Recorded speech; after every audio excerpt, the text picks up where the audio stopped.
You'll get the unscripted, unedited version of this. Basically, mining nodes spawn in clusters. A cluster will be 4 or 5 or 6 nodes that are all essentially linked to each other. Only one node in a cluster can be spawned at any given time.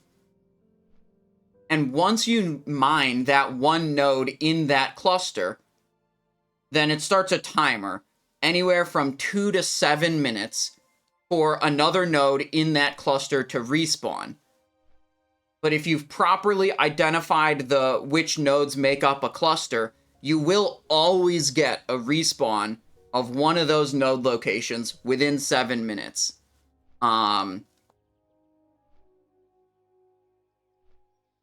So there's 2 things you can do with this.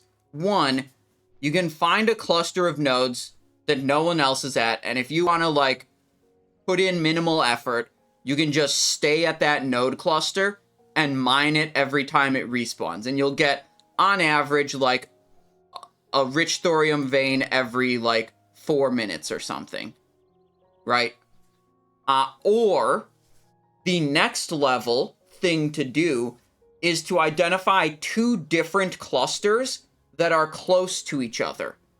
And then you go to one cluster, you mine it, then you go to the other cluster, you mine it, and then you go back and forth. And if you can make it back and forth to the different clusters in like 5 or 6 minutes for a full loop, then you're getting 2 nodes every 5 or 6 minutes. And I'm going to show you exactly how to do that in Winterspring. Play D4 on stream, maybe? Maybe. We'll see. Alright, I have a lot of thorium ore in the mailbox. About 400. Ignore. Let's see. Crippling poison, my weapon. These are the trinkets I want. This is the talent spec I want. These are the runes that I want. Yep, okay. Everything is as it should be. Grinding D4 or just I'm just playing it, like, and I will immediately stop playing it as soon as it stops being fun.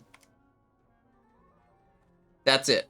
As soon as I come across something where it's like, okay, well, the only way to progress my character is to repeatedly grind this thing that I don't find interesting. Okay, I'm done playing the game.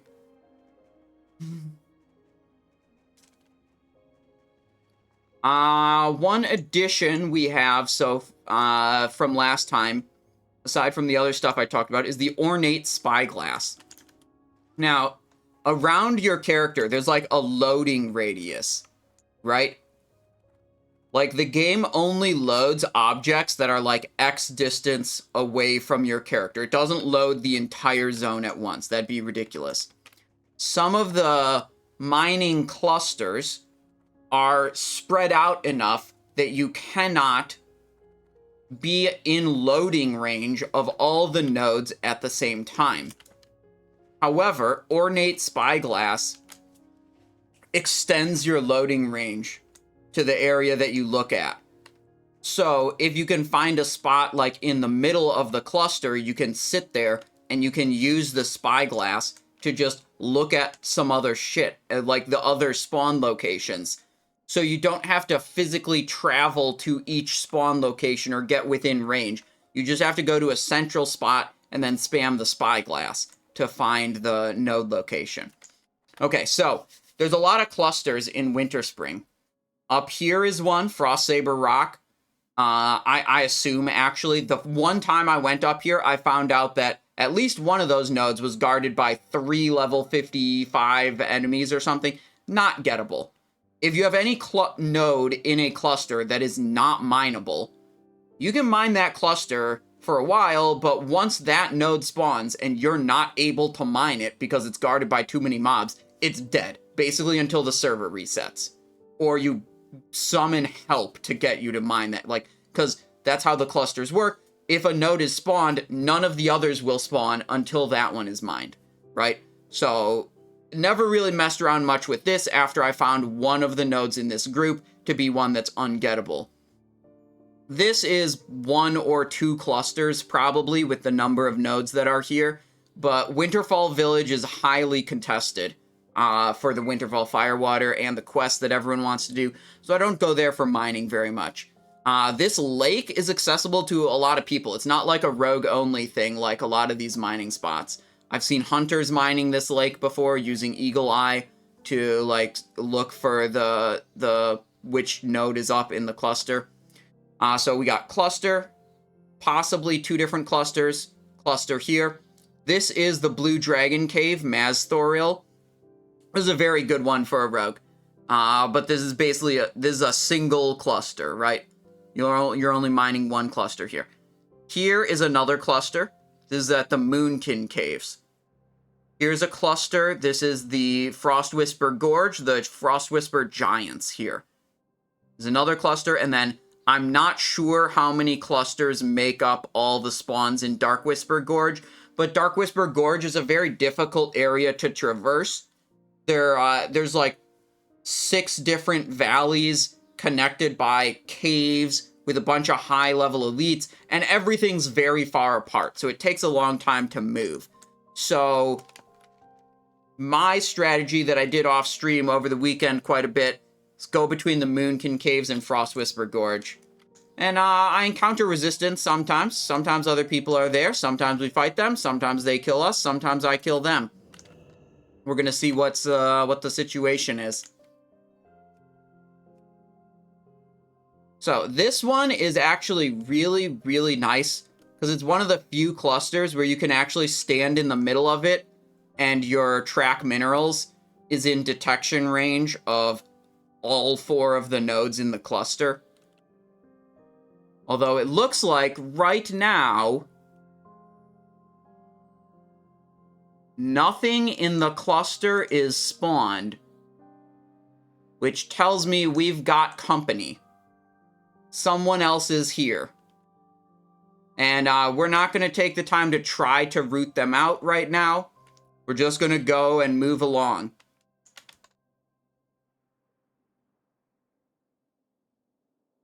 What's up with the Storm Shroud armor? I think it would be, you know, what I know right now about Phase 4, which is not a lot. It looks like Storm Shroud armor might be a good option for rogues. So I went and I got all the Storm Shroud patterns I can get. You can't get all 4 of them yet. But shoulders, armor, and pants. You can't get the glove pattern yet. I'm going to try to get the glove pattern when Phase 4 comes out. Shoulders, armor, and pants. This 3-piece bonus, 2% chance on melee attack of restoring 30 energy. The Season of Discovery rogues have substantially better ways of converting energy into damage than Classic Era rogues. This set wasn't very good in Classic Era, because essentially when you got excess energy in Classic Era, you were spending it on Sinister Strikes and Eviscerates, which were just bad damage to energy conversions, really. Okay, so Frostwhisper Gorge is where the Ornate Spyglass comes into play. Okay. 1, 2... oh, wait, I saw it already. There it is. And slow fall. And cancel slow fall. Little bit of fall damage. Here we go. Show stopwatch. Mine this one out. 2 taps. Start the timer. So this timer is synced up to the Frostwhisper Gorge cluster. And we're going to leave. Because I know, or at least I suspect, there's someone else mining the Moonkin Cave right now, I'm not going to burn really like any of my cooldowns. I could sprint right now to get out of here. I could mount up and try to run past these guys, but they might dismount me and then I might have to use a vanish. I want to have my vanish and my sprint and my everything in case we encounter resistance at the Moonkin Cave. If I had been mining this for like a long time, and I, like, encountered no resistance, I'd be, like, mounting up, running out of here just to make the loop a little bit faster. But a really important thing is, like, if you've got competition, you have to beat them, okay? You have to beat them or leave. Absolutely, like, this isn't just, like, an ego thing.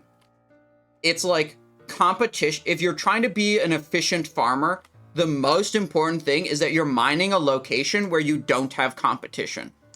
So if you find out that you have a lot of competition and you're exerting a lot of effort dealing with the other person who's competing over the nodes you're trying to farm, you either beat them until they leave, or you just leave and go somewhere else. Like, there are a lot of node clusters in Eastern Plaguelands that are pretty easy to identify. You know, you could go Burning Steppes. Also, I haven't done a lot of Burning Steppes, but like Eastern Plaguelands, Silithus, there's lots of places to mine. And if you're really just trying to be efficient, you want to be very sure that, or you want to have the flexibility to just go to a location where you don't have competition, because that's very important. Meat Chopper says, hello, Simon. Hello, chat. Hello, Meat Chopper. How's it going? Now, the first time we were at Moon King Cave, we saw that there were no spawns active, which told me someone else was mining here. It's possible that the node respawned and whoever is here mined it while I was in Frost Whisper Gorge. So I didn't see it spawn, I didn't see it get mined, or anything like that. So we're gonna hang out here for a little bit, but we've got this timer based on Frost Whisper Gorge. We'll probably leave here when this gets to like 4 minutes or something, whether or not we've seen the node in this location spawn. The shortest amount of time I've observed a node cluster respawn was, I have it written down here, 2 minutes and 7 seconds. And the longest amount of time I've observed is 6 minutes 49 seconds. Although someone has told me 6 minutes 50 seconds. That sounds plausible. I'm guessing the maximum respawn time is like 7 minutes.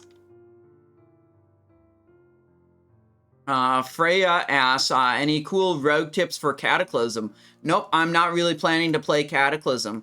You know, that's a new version of the game where, like, I already know that Blizzard is selling gold, that they're selling character boosts, that they've got, you know, very cool looking mounts in the cash shop rather than added in as objectives you can achieve in the game.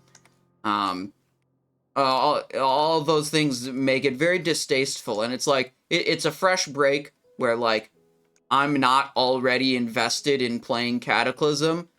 Knowing those things about Cataclysm, I don't want to become invested in it.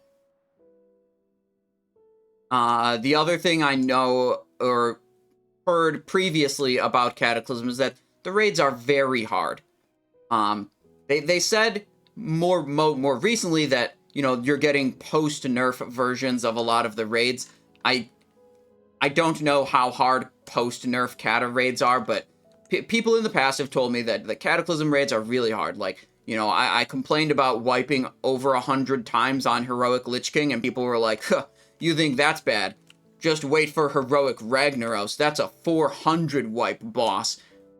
And, you know, like, when I did Heroic Lich King and killed it with my guild, it was 5th week of Icecrown Citadel. You know, no buff had come out yet. We weren't fully bissed out in the whole raid team yet. We killed it. We had like 140 wipes before we killed it or something like that. And it's just not fun. I don't want to go week after week spending hours wiping over and over on a boss. That's just not an enjoyable experience for me. And it's like, and what I do want is to play a game and, you know, feel like, you know, I'm, you know, achieving a lot in the game, that I'm beating the game. And if the difficulty threshold for the game is, like, to get the best equipment, if the difficulty threshold is, like, you are, you know, wiping to a boss 100 times before you kill it, that's just too much. Okay, look at this. Rich thorium vein all the way over here. If I zoom out of my ornate spyglass, you can't see it. It's not loaded. Zoom back in with the spyglass, it loads again. This is actually changing what loads and doesn't load from your point of view. So it is very useful like this. So we're going to mount up, and I don't think I explained this last time. Our access to slow fall is the filled festive mug. You can't get this right now, but mark your calendars, 4th of July, you're going to be able to get this item again. It's part of New Year's, Lunar New Year's, and 4th of July in-game holidays. And you basically, there's all these mugs in town. You make a bunch of empty mugs, then you fill them up, and you fill your inventory with like 50 filled mugs. Then you log out, then you log back in, and all of a sudden your 50 mugs are a single mug. And then you do it again to get 50 more, then like 100, then 200, whatever, however many you want. Essentially, these have a 1-day duration. But due to some bugged behavior of the item, you know, you fill up your inventory, you got 50 of them, you log out, you log back in, all of a sudden you have 1. That's behaving kind of like a stack of 50. Oh boy. This is some competition we've seen before. I think he's on the bridge. This guy we've killed a couple times. He's killed us a couple times. He doesn't like using stone form, as far as I know. Dwarf Rogue. That's probably the guy mining the Moonkin caves right now.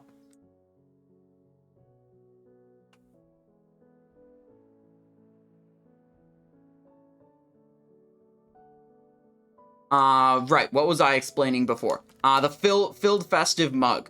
Right, filled festive mug.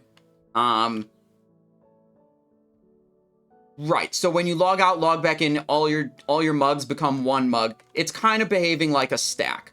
And it has a limited duration of 1 day, I think. But because of some weird buggy behavior, I don't know exactly what, the way it essentially works is only 1 of your mugs ticks down at a time. And because you logged out and logged in and put 50 mugs into 1 mug, that lasts 50 days then, basically. So 4th of July is going to be your last chance to get that on a lot of your characters for quite a while until another one of these like New Year holidays comes around. So I would recommend that, dude. Having access to Slowfall is like, it's rarely useful, but the situations where it is useful, it's very, very good. You know, like, it's super good in a Arathi Basin battleground. Like, if you guard the lumber mill, and your team also has blacksmith, if you have reliable access to Slowfall, you can get from the lumber mill to the blacksmith in like 15 seconds. That's so strong to be able to quickly move between those bases in, it's probably not even 15 seconds. Probably less than that. So strong to be able to move between those bases in Arathi Basin. And here we're using it for some efficiency in mining. And when Darkmoon Fair is in Mulgore, I hate taking the elevator. I just jump off of Mulgore, or jump off of Thunder Bluff, and land, you know, do some slow fall, get to the Darkmoon Fair, you know, whatever. Sure, there'll be more cool things to do with it in the future. But yeah, that's a cool thing. Right. So I'm suspecting that the guy Most that my unit scan detected is the person that was mining this Moonkin cave. We mined Frost Whisper Gorge. Then he showed up. I don't know if he saw us. I don't know if he saw us take that node. But what I assume he did is he mined a node here, then moved to Frost Whisper Gorge, similar to how I'm doing. So my guess would be that Owl Wing Thicket Cluster is going to respawn next. Because he must have mined this and then left, then got to Frost Whisper Gorge many minutes later. But we saw him in Frost Whisper Gorge, like 30 seconds after I mined the thing. Of course, there's a variability in the respawn time. Like, it could be that Owlwing Thicket respawns in 6 minutes, and the Gorge respawns in 2.5, and then whatever. But, you know, I'm expecting it's more likely that Owlwing Thicket spawns next. So we're going to chill here for a little bit, see what happens. I would really like to put to the test my, my new build. We made the build very defensive with Blade Dance, just a Flesh Wound. I'll show the talents. Talents go down like this. We even have Ghostly Strike on Shift Z. Took 1 out of Stealth Detection because the way I imagine this going is I'm always giving up the opener because I'm just mining a node and then the other guy opens on me. So me having Stealth Detection, here we go, here's a node spawn. Me having Stealth Detection probably doesn't matter that much. And then in combat, we picked up Repost, which is super duper good against enemy rogues. We have improved Sap. Helps a little bit with the mining here. If you can get out of line of sight, sometimes these mobs won't aggro you, even if they're close. See, like this? Like, I sapped him. I didn't actually need to sap him. I'm mining. I'm very close to him. There we go. Okay. We'll sync our timer up to Owlwing Thicket now. If I had an add-on that let me have 2 stopwatches at once, that would be kind of pog. Now I'm going to sprint. Make it back to Frost Whisper Gorge. Our Frost Whisper Gorge timer was at like 5 minutes 30. So that node is very likely respawned. If Most just camped at Frost Whisper Gorge, he probably got the node already. 5 minutes 30. Oh, what? This guy saw me while I was in stealth. Okay, well, we have to run from this until we're out of combat. Then we can mount up. There we go. If Most stayed at Frost Whisper Gorge, I imagine he's mined that node already. Because, like, we're pretty deep into the potential spawn timer. It's likely it's spawned and been mined already. If he stayed here. But I have no idea what the guy did or didn't do. I just detected him for a couple seconds at one point near Frost Whisper Gorge. Like, maybe he went into Dark Whisper Gorge.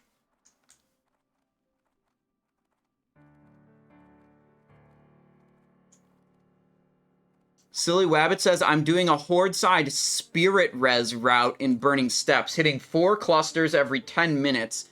Rarely, though, they can be True Silver or Dark Iron. No competition. That sounds nice. So you're like, basically using the Spirit Res to get around the zone faster. And, like, intentionally dying. Okay, nothing there. There we go. Target acquired. Whoopsies, wrong button.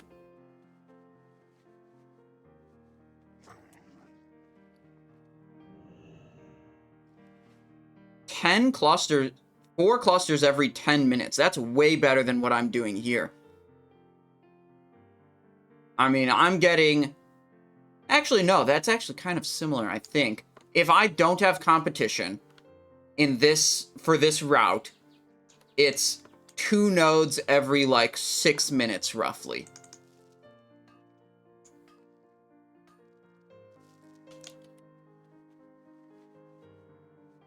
Whoopsies. Started moving too early. Which is pretty similar to 4 nodes every 10 minutes, although 4 every 10 is a little bit better.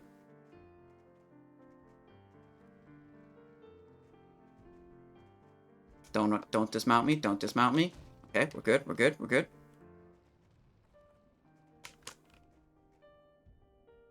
Okay, we're good. We're good. Oh, run away from you also. Okay.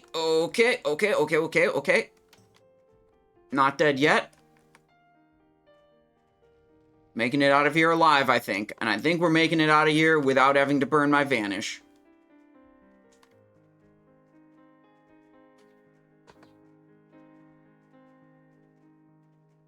Yeah, I hadn't thought of that, of like how you, I mean, honestly, I just haven't done burning steps mining. I had generally assumed that burning steps is like too accessible, right? Like it's a zone that's not hard for, I would guess, not hard for like pretty much any class to mine, right? And because it's one of the easier zones to mine with like accessible nodes by any class, my assumption is that I'm going to have a lot more competition there. Because like these nodes, it's like hunters, druids, and rogues. It's like that's it. And it's like really effectively, rogues are the only like actually effective miners for the nodes I'm doing here. Oh shit, I have to vanish this before he puts a... I tried to get too close.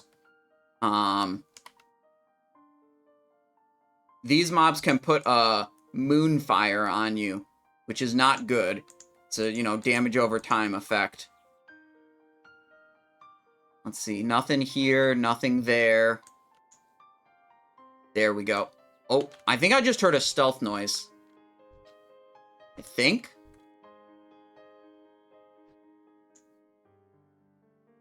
Let's give it just a second.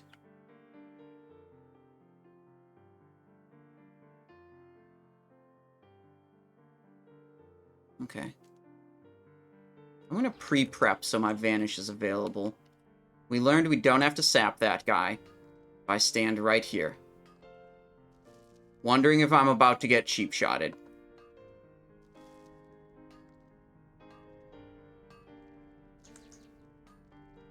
Come on, Arcane Crystal.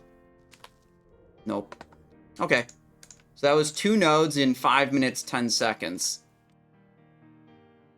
Maybe I'm just crazy. Maybe I didn't hear a stealth noise.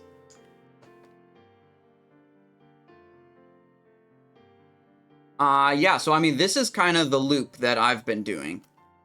Although, based on what you've said, Silly Wabbit, I kind of want to try Burning Steps now and see what the deal is there.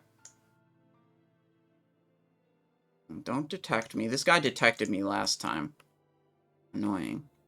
Level 59. I found this build with so much defense, and my Just a Flesh Wound and my Blade Dance is also actually really good at fighting these high-level mobs. Normally, I just try to completely avoid fighting them, but this build makes it not that difficult to kill them.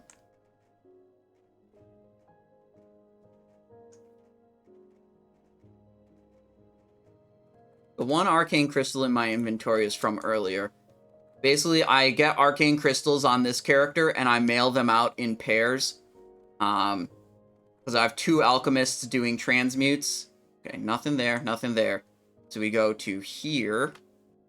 2 Alchemists doing transmutes. So I keep them both stocked with the same number of Arcane Crystals. Nothing, nothing, nothing. Which means to mail the same number to each of them, I mail them off 2 at a time.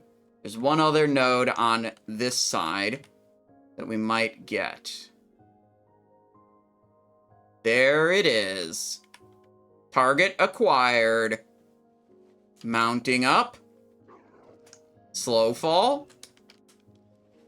The mount up is important, so you have faster move speed. The faster move speed is preserved from when you jump until you touch the ground. So because I'm mounted up, I slow fall significantly farther while doing this. It's almost perfect with this one. You go directly to the node. Large opal. It's the same icon as Arcane Crystal, but it's colored differently. It's not a real Arcane Crystal. Oh my god, don't kill me. Good. See? Same icon. This one's orange, that one's yellow. They're not the same. These are not the same. No one wants large opals. I'm not sure what they even are used for. I can name a use for Azrothian diamonds, for huge emeralds, and for blue sapphires. but I don't actually know of anything off the top of my head that needs large opal. I'm sure there is something, but it's just so irrelevant I can't even think of it.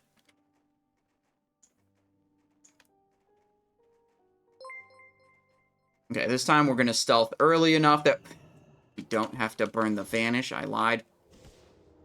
We're burning the Vanish. I get too greedy there. I get too greedy trying to, like, go on my mount at a faster speed. Too deep into the thing, and then I get aggroed, and then I have to burn the Vanish, and then it's, lame. Okay, nothing here, nothing there, nothing there. We're actually there and back in 3 minutes 46, which is a fucking fast loop. That's pretty damn good. Shadow Reflector Trinket from Engineering uses 2? Okay, okay. Let's look it up.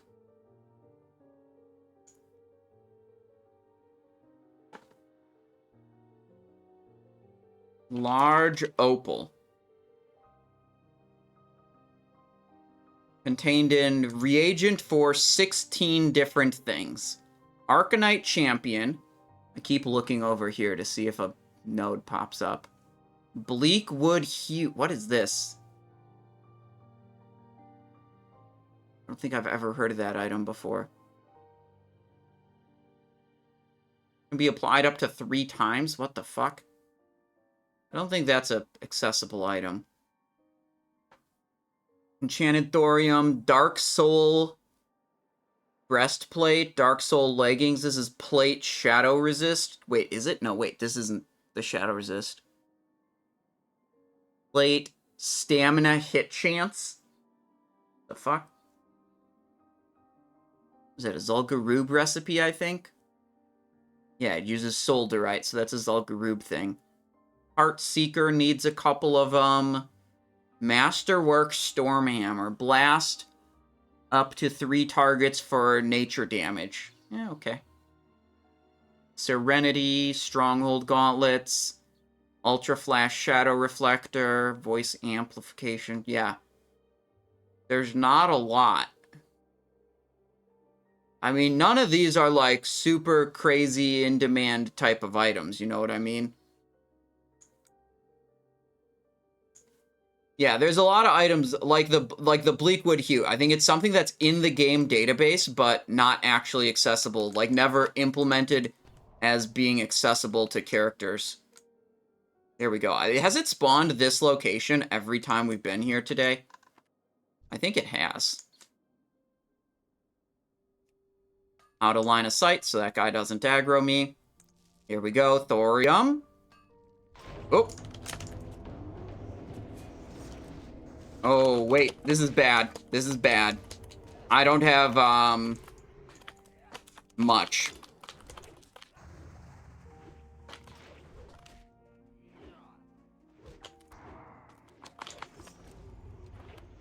Okay, he's dead. I have to blind him. I didn't have Vanish or Prep.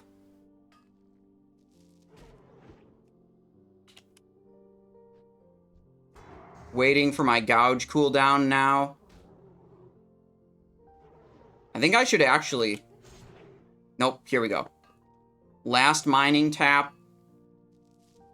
Vanish. That guy just respawned. We detected... Wait, did he? No, his corpse is still there. Why did it... No, that must be old. I don't know what that is. Okay, whatever. Our foe has been vanquished despite us not having access to Vanish when he, fought us. We're leaving now.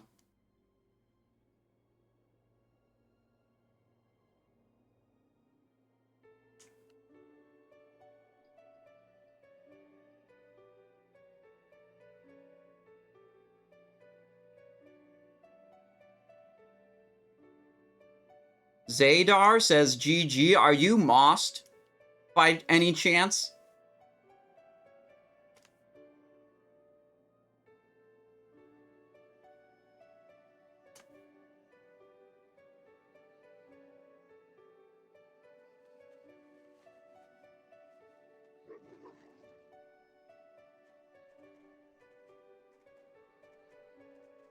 I've fought against Most over mining stuff a lot before. I've decided he's an honorable miner. That is, you know.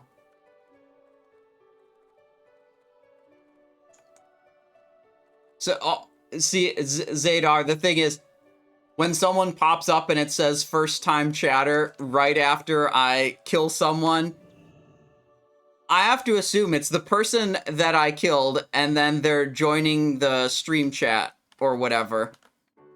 Target acquired. That happens a lot. So what I really wanted, I wanted to have access to Vanish. So that I could Vanish Cheap Shot my opponent. Because Cheap Shot can't be dodged or parried. So it's a very good counter when the other rogue does a Vanish. Or sorry, does an evasion. You can't hit them with much. But if you Vanish Cheap Shot, the Cheap Shot cannot be dodged or parried, so they get stunned by the Cheap Shot. And then once they're stunned, then because they're stunned, they cannot dodge or parry anything else.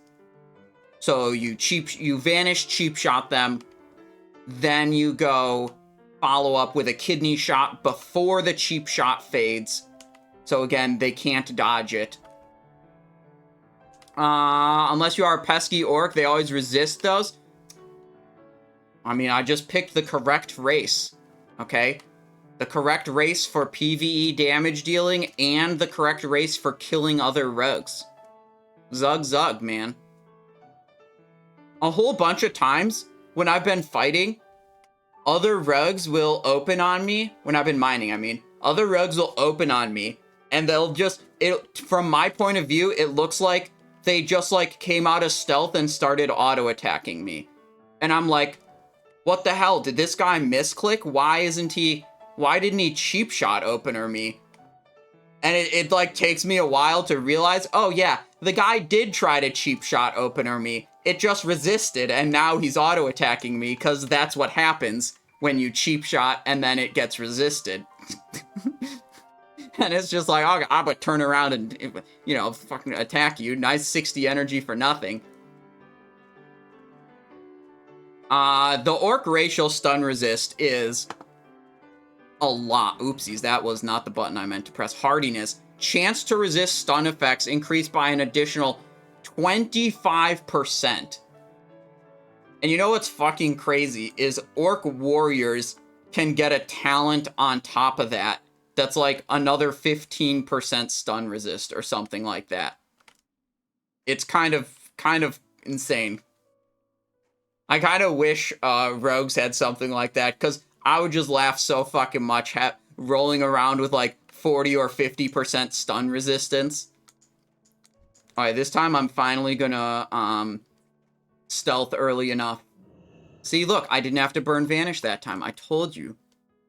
Just like every other time. What are you talking about burning Vanish because I got greedy? That never happened before. You guys are high level. We have a bunch of bonus stealth stuff. The Filcher's Cowl is +3 stealth levels. The PvP boots or the Nomergon boots or the Emerald Warden boots are all +1 stealth level. There's also the level 50 class quest boots are +1 stealth level also. So there's 3, +1 is 4. And then in our talents, we have Master Deception. 5 ranks of this talent is equivalent to 3 levels of stealth. So we are rolling around with about level 57 stealth. So we're pretty good against a guy like that, but 58 or 59, like, they're still gonna see us. So, you know, we have to be a little careful around those. If we didn't have these things, these would be detecting us from rather far away. Now, this timer is synced up with the Owlwing Thicket spawn. If it gets past, like, 6 minutes, I'm going to assume the node has been mined already. We should look, right over here is where Mossed Corpse is. Yeah, it's Skeleton. He's rezzed already. You know that the person has rezzed when it goes from a corpse that you can mouse over and it tells you their name, and then it goes to a skeleton. That's what tells you they've rezzed. And if you see someone die, and then, like, within a couple of seconds, the corpse turns into a skeleton, that usually means they accepted a spirit res. And you have achieved ultimate victory over your opponent. Okay? That's what that's indicative of. Okay. I'm kind of guessing that this node has respawned and already been mined. It's unlikely that it takes this long for the node to respawn. So I'm gonna go with the assumption that it's been mined already, and I missed the timer, and we're gonna go back to Frostwhisper Gorge. Like, probably mossed, rezzed and got it.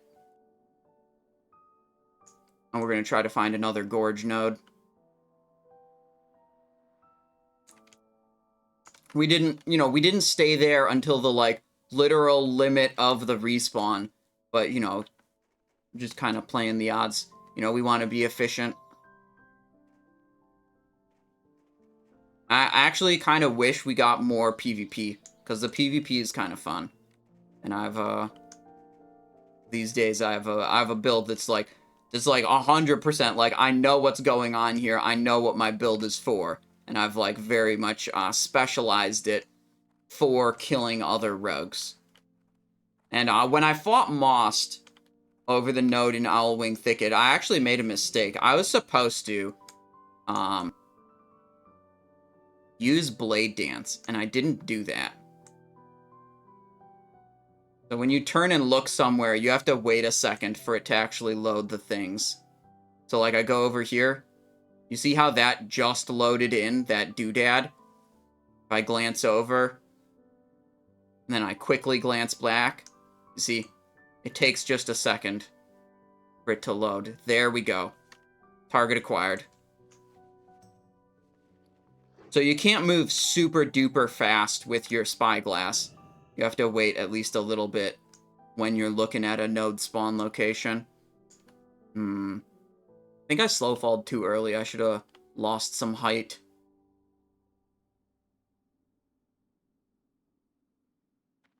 There we go.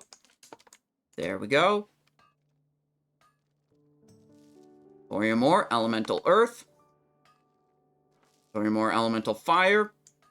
I've been selling off the elemental fire, and I've been hoarding the elemental earth that I get from this. I think elemental fire will probably go up in price, because people will want greater fire protection potions, but I don't think it's going to be a really insane demand. Like, I just don't think Molten Core is going to be difficult enough that they're, I don't think they're going to tune it in a way that, like, requires tanks to have full fire resist sets, or requires the entire raid to be chugging, fire protections. I think the fire protections are going to be for the sweaties, which is just doesn't, just the sweaties wanting fire protection potions doesn't create, like, the hugest amount of demands. It's when the dad gamers want to be buying a certain consumable.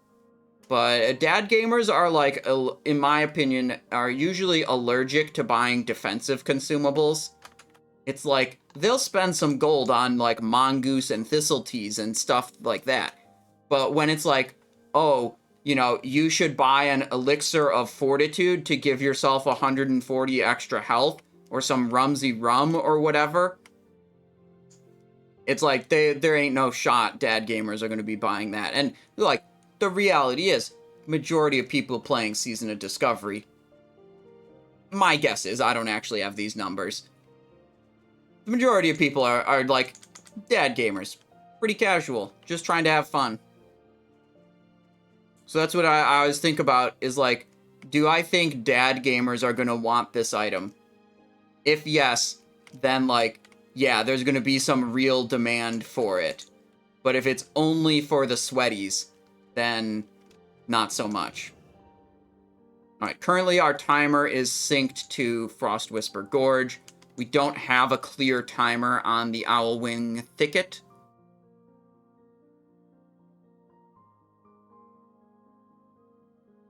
Let's move in. Let's see what's happening. See if we see Most again.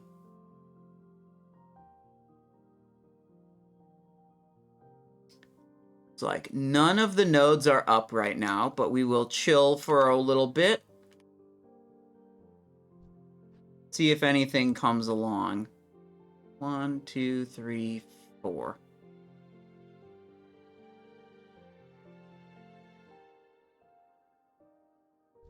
Berserk Owl Beast. The Moon-touched Owl Beast. These are the ones that do Moonfire on you. I don't think the Berserk Owl Beasts do Moonfire. Crazed Owl Beast might Moonfire you also. I didn't realize there was a third one. But the Moonfire is relevant because it's a damage over time effect. So, like, if you get it, you can't, like, immediately vanish and be in safety. Like, you have to wait till the dot goes away, because the dot will pull you out of stealth. And it also makes me panic every time. I'm not used to mobs moonfiring me. So when I started mining this area, every time it would play the moonfire sound, I would panic and be like, holy shit, a druid is attacking me. I just got moonfired. Because that's like always how it starts with druids. It's like, oh, moonfire, starfire, fairy fire. You know, Starfire procs a stun. They're jumping away. They never run away normally. They're always jumping. Fucking Night Elves, dude. Their OP flip jump.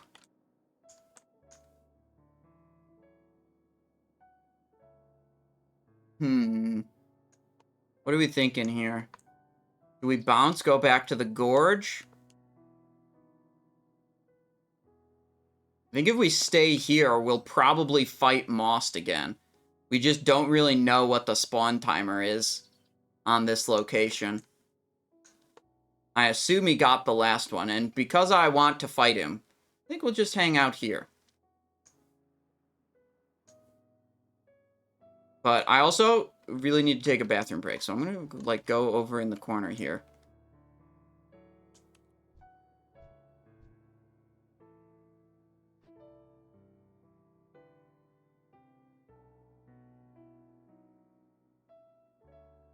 And, yeah. I'll be right back, and we'll be back. We'll do, a little bit more mining. Okay? Hopefully I don't die while AFK, but, you know, it's a risk that we run, okay?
Are we dead yet? No, we're not. Okay, we may have missed a node spawn. It's a possibility I'm willing to accept. Let's get back into the center. Then I'll get rid of the BRB sign and stuff like that. I don't know why I moved out of the center. The center is pretty safe. These mobs wander around a little bit, but with my high stealth level, I think it's pretty safe to just chill out here. And they're not going to get you.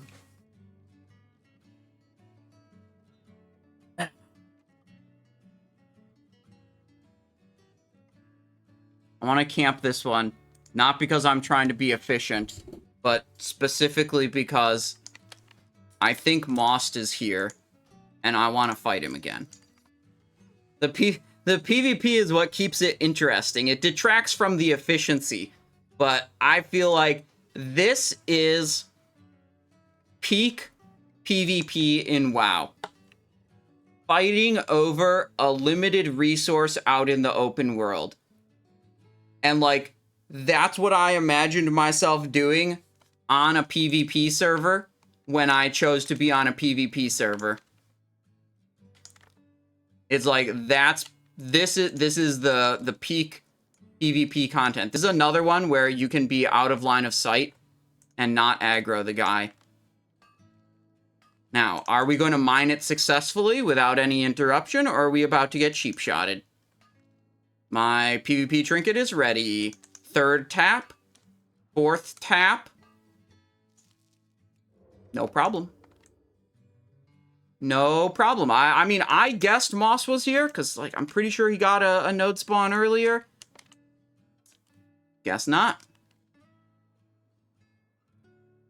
I guess not.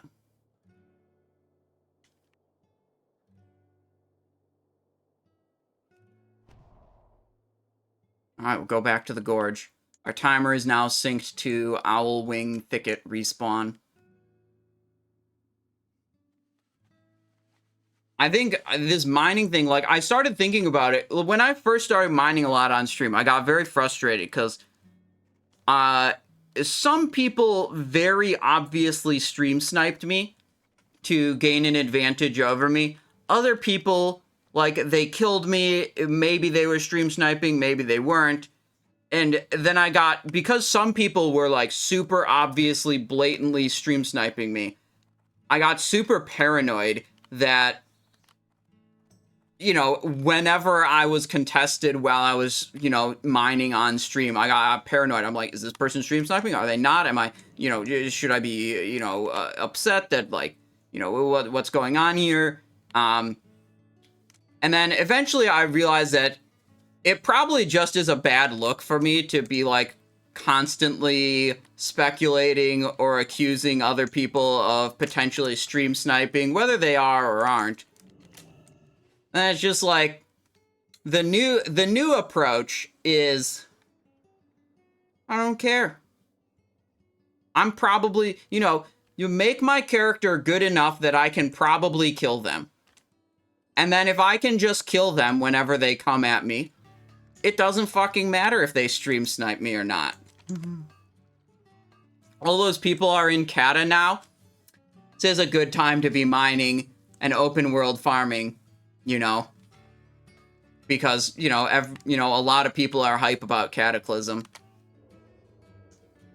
So there's definitely some gear upgrades I could get, but, like, I used to be using the gloves of the Pathfinder, the PvE gloves. I used to be using the... Oh, shit. Where's this guy? Is he on the bridge, probably? This is another guy who's fought against me. This isn't Moss, this is Sleeps. I would say Sleeps is generally more likely to kill me than Moss is, based on my past encounters with each of these people. But we have a much better build now. So we'll see. This guy, we were already in stealth. He may have seen me, he may have not. If he was on the bridge using the spyglass, he may have seen me take that node.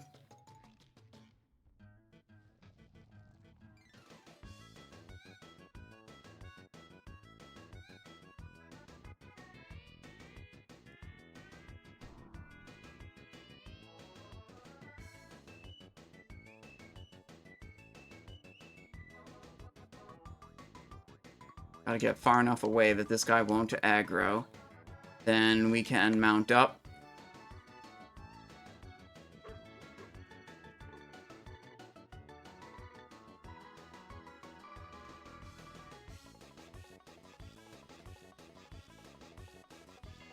Player alert add-on. It's called Unit Scan. I think I should switch it, because, like, there's no way to disable the air horn sound that it makes. when it detects one of its, you know, tracked players. Which can be really annoying, especially when rogues are going, like, in and out of stealth. People have suggested to me that I should try the add-on called Spy instead. So, you know, when I get around to doing that, I will probably try that instead.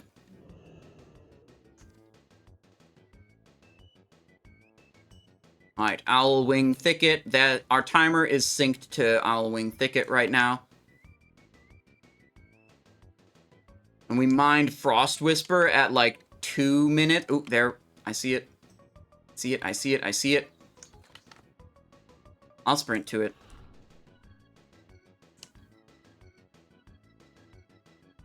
Is this one that we need to sap for?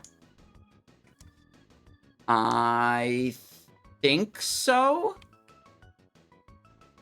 Whoa! Lucky us.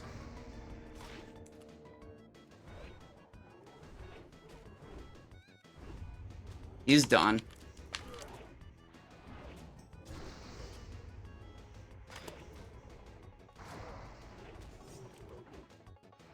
He's so dead.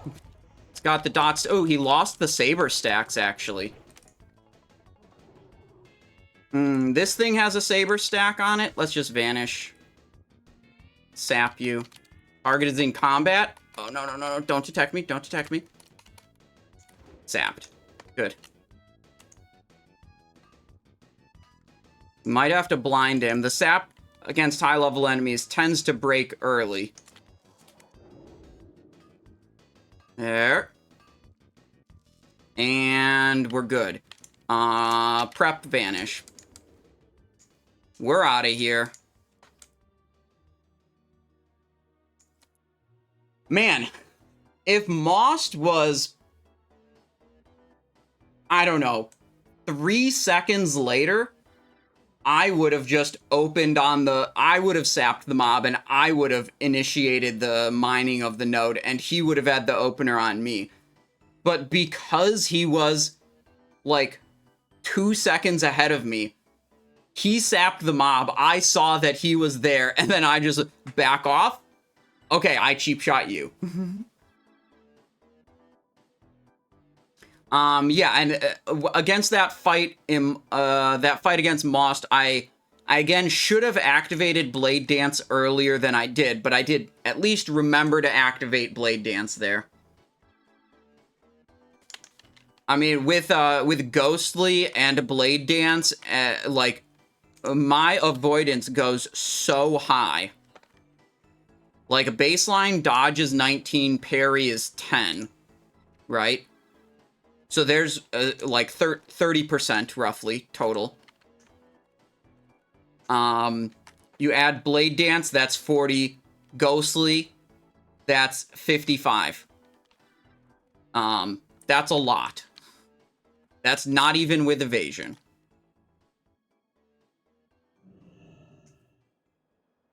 It's very easy to make it very hard for other rogues to hit you. And then, I mean, the best part is you parry one of their attacks and then you repost them. And then they're fucking donezo. I mean, disarm. They can't do shit when they're disarmed. The thing about disarm is, like, they can't even vanish cheap shot you while they're disarmed because cheap shot requires a main hand weapon. And when they're disarmed, they can't even do that. That makes me think, actually. Wonder what other sources of disarm exist in the game.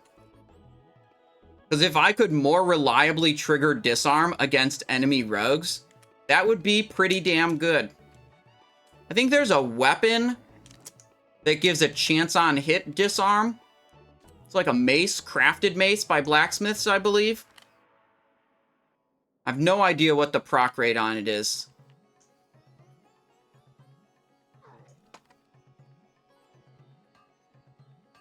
Here we go.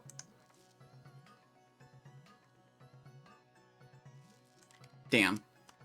Not really getting very lucky here. We have 30, 42 taps with no arcanes. This arcane I had before I started today, but I had no thorium ore when I started today. So, on average, you get 1 arcane per 33 taps, roughly. That's a 3% drop chance. So, 33 taps on average is giving you 1 arcane. So, seeing as we're at 42 with no arcanes, that's a little below average. We do have, not by much, but, you know, unlucky, so I'm complaining. We did get huge emerald, blue sapphire, and large opal today. So that's nice.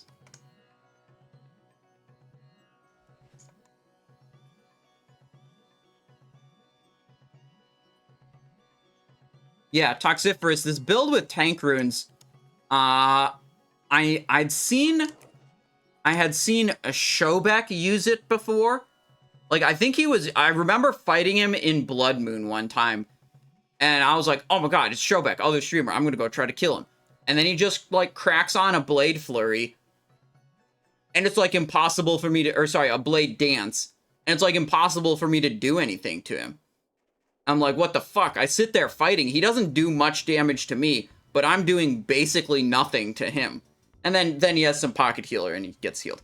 And then more recently, I saw this this build when I was mining in Eastern Plague Lands. There was another rogue mining against me, and they used this build, and it was the same thing. Like, I tried to fight this rogue, and he just, like, I could barely hit him with anything, because his avoidance was so damn high. You have Just a Flesh Wound? Yup, Just a Flesh Wound is on there. My 6% reduced crit chance, and, like, you know, when the Blade Dance is up, it's 20% physical damage reduction.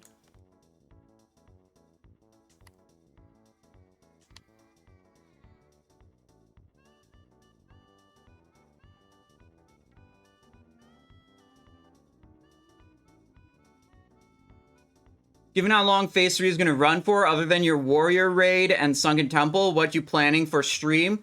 We'll probably end up doing something like playing Doom Eternal or Pokemon Crystal or Elden Ring.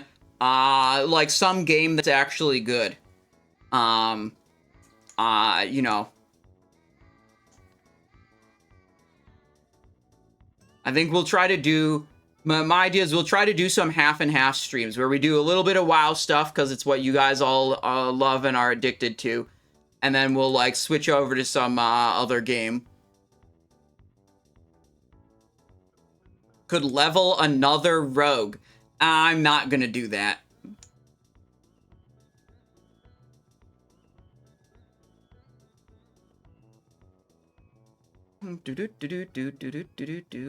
How long are we waiting on this one? This timer is synced to Owlwing Thicket here. 7 minutes is the limit. I'm going to assume. I mean, Most was here before. We killed him and took the node. We're pretty sure Most is still here. Simon, Kata in 15 minutes. Are you in? Nah. Did you end up using all the plumes? No, I have some left over. I sent them to my bank alt. I'm not sure how many you need.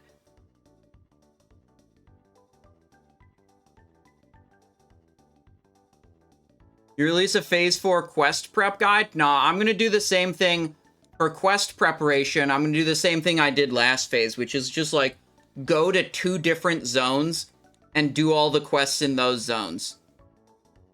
And then, like, I'm not going to worry about, like, min-maxing my turn-in route to pick, like, one quest that gives 500 more experience than this other quest. For quest stacking, I just want to be able to turn in all of the quests in, like, 5 minutes. Like, be at one location, turn in a bunch, Hearthstone to the other location, turn in the rest. Ooh, here we go. Node spawn. Hang on. Let's give it a little bit of time.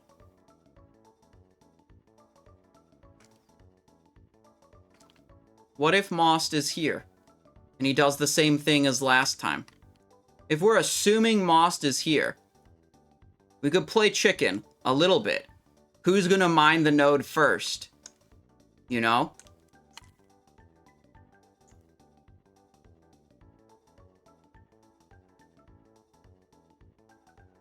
How long should we wait?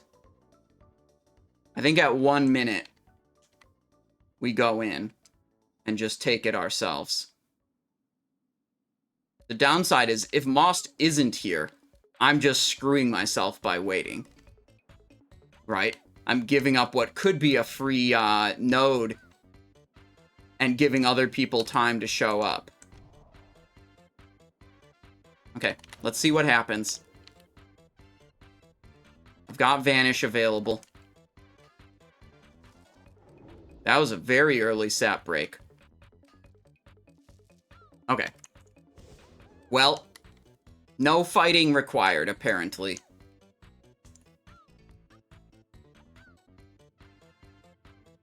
If you're looking for other things to do, Wars 91, while I don't have a quest stacking guide, I do have a video out, the most recent one on my YouTube, of a lot of other things you can prepare for Phase 4. Oh, it's right here. Different reputations, preparation you can do for the tier 0.5 dungeon set. A lot of stuff. There's just a whole bunch in that video. Hydraxian Waterlord's reputation, Cenarian logistics badges.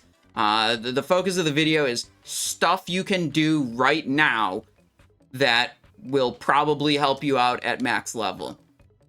But all of it is based on how the level 60 content works on Classic Era, because we don't really have a lot of confirmation about what's changed or how it will change in Season of Discovery. So that's really the best guess we can give, or I can give right now.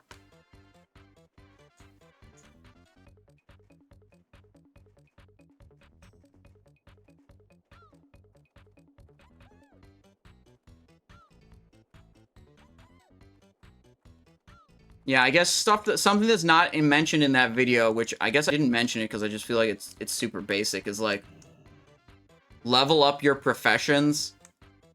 Oh shit.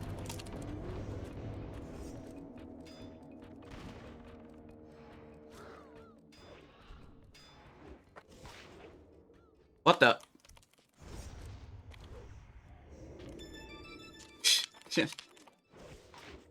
Okay, we're probably dead here. He got me in another cheapie. Yeah, we're dead. Damn. I only had single vanish, and something... I vanished cheaped him, and then, like, something on my keyboard kind of fucked up. And you saw I, like, moved away and wasn't attacking him for a moment. I don't know what the hell happened on my something with my controls. Or, I mean, I fumbled something at that point. So I wasn't able to follow up the cheap shot with a kidney shot, which is bad. What spec are you leveling as?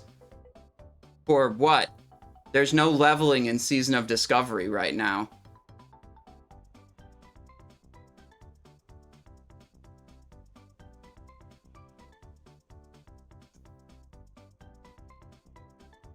Okay, what could we have done better? Definitely, the cheap shot should have been followed up with a kidney. That was basically just, I fumbled, and it was bad. I didn't even wow! I didn't use my insignia. Is this right? Is this... I didn't use my insignia. I think when I did that cheap shot and I kind of fumbled, that, like, threw off my focus quite a bit.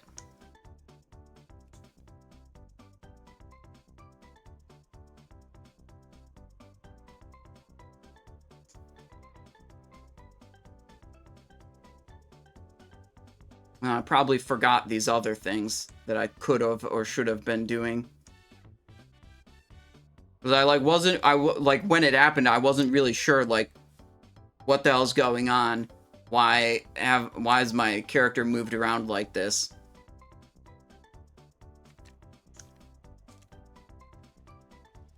Wait, could I have used that and no, I don't think I used it. Yeah, that's bad. He had me in a cheap towards the end there that I definitely could have trinketed out of and avoided a lot of damage. Oh well, whatever.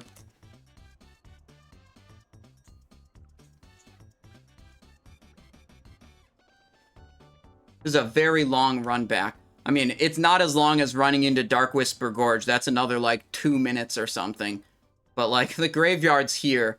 You're going to here.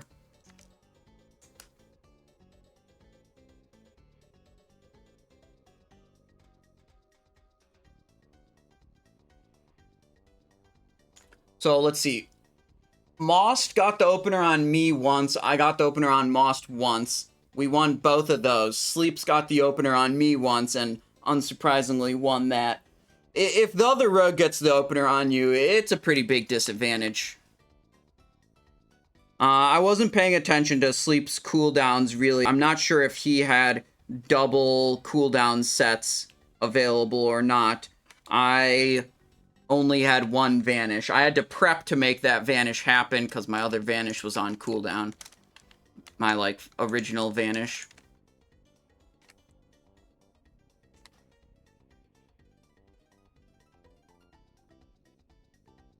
I don't have any healing food. That's awkward. We gotta buy more healing food when we go back to the city.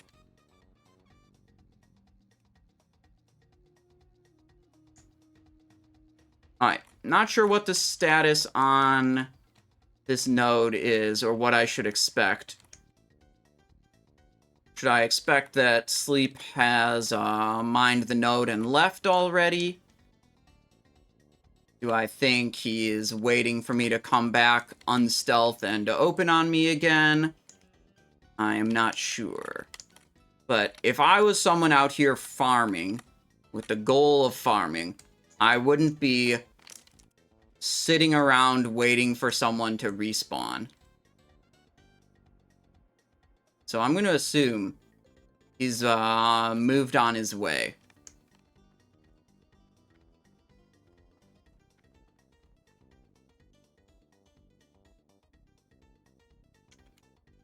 Target acquired.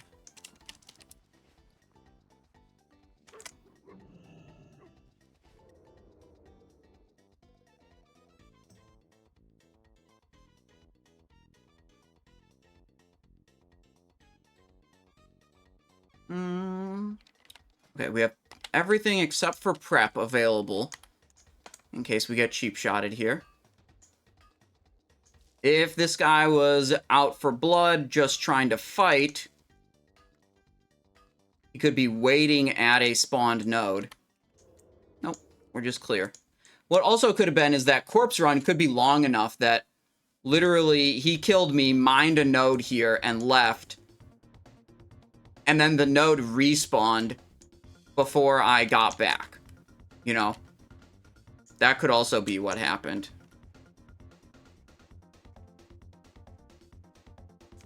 I kind of want to look at the clip of that fight so I could see, you know, make a guess at what went wrong when I pressed my cheap shot. Or just think of other things I could have done. Like, I know I didn't use my insignia, and I didn't, use some other thing, too. Hunter over there. A lot of hunters will be here. I've seen them farming the elite demons in Dark Whisper Gorge. They just kite them north until they're dead. The elite demons, they can drop a variety of things. They can also drop the Epic Eye of Shadow, which is a trinket that is required for a level 60 priest quest to get a very powerful staff. So it's like a good thing. Ooh, here we go. Node.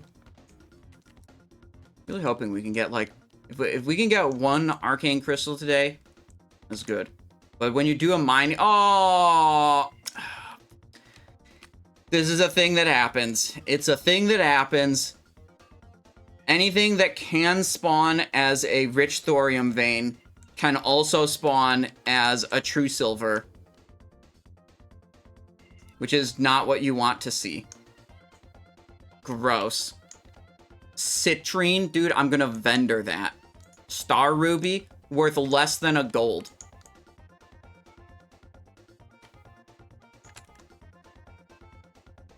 What was I even talking about before we witnessed that disgusting True Silver vein? Any other turn-ins worth it to do for Dark Moon cards other than Plume that you saw? Kuja, you might want to check the Thorium Widget quest. If you can get low-priced Thorium. I don't know if the market's high or low right now, but you know what high and low is. You buy that shit all the time, just like me. Thorium Widgets are a turn-in. Dense Grinding Stone that Earthsinger's Eye suggested is another potential one. If you search, let me see. Let's see. Oh, yeah. Beneath my video, there's a list. Dark Moon prize ticket full list of turn-in options. 50 silver per thorium? Yeah, that's not going to happen. Let me grab that link real quick. There you go.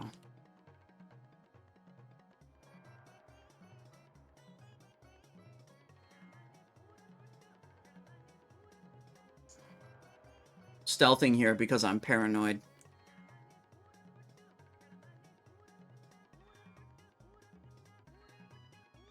But we have to unstealth to activate the spyglass.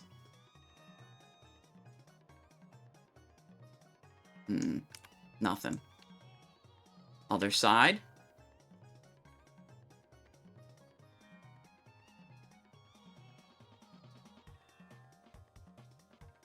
Nothing. Alright. We're only 3 minutes 40 seconds out from when we last mined this cluster.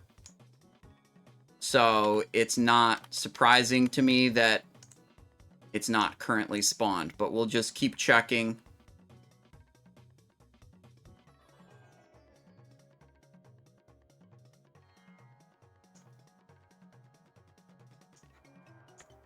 And look, if there was another rogue here waiting to kill me, they've had enough opportunities. They could have attacked me by now. So the fact that I haven't been attacked yet makes me think the odds are low that someone's waiting here to kill me.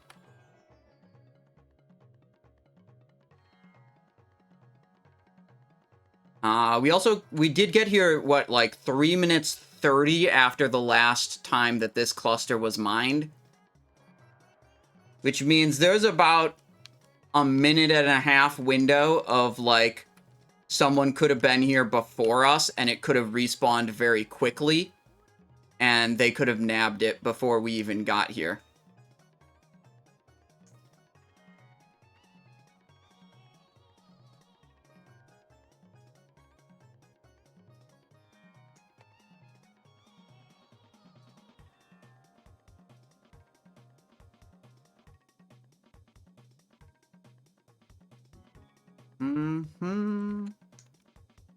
So we got 1, 2, how many are in this cluster? 6 node locations. So we observed 2 of them by being close to them, and we observed 3 here and 1 there with the spyglass. It's a fairly spread out cluster, but because of this nice bridge vantage point, it doesn't take too much movement or messing around to be able to monitor all the potential spawn points.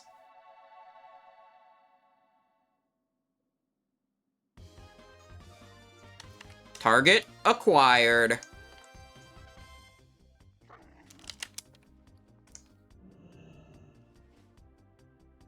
Why you don't play Cataclysm? Because I think it's shit that Blizzard added the WoW token to make it so everyone just buys gold. And they added paid character boosts. And they added really cool looking mounts to the cash shop instead of adding them as in-game rewards. So I think it's a shit version of the game due to having all that additional monetization. Cooldown on Mug. There isn't one. 5 seconds. Okay, it's 5 seconds. All right, I should stealth my way out of here, I think.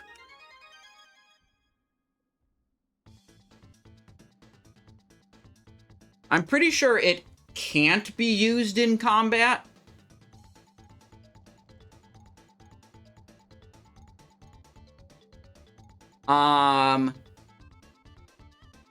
Cause I jumped off the cliff in Hinterlands once while running away from some wolves that had aggroed me, and I was like, it's fine, I'll just slow fall. And then I'm pretty sure it didn't let me do that.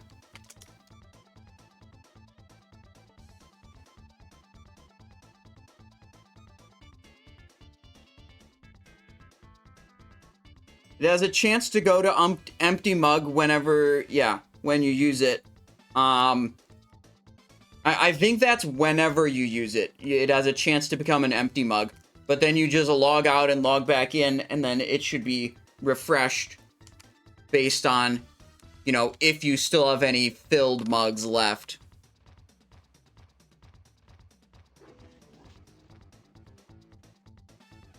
Man, this has not been a good mining session. 51 taps in. Got a lot of 2-tapper nodes. And no arcanes so far.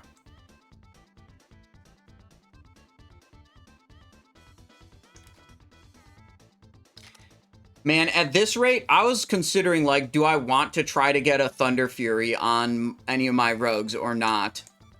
And, like, I was thinking, like, man, 100 fucking Arcanite bars, that's a lot.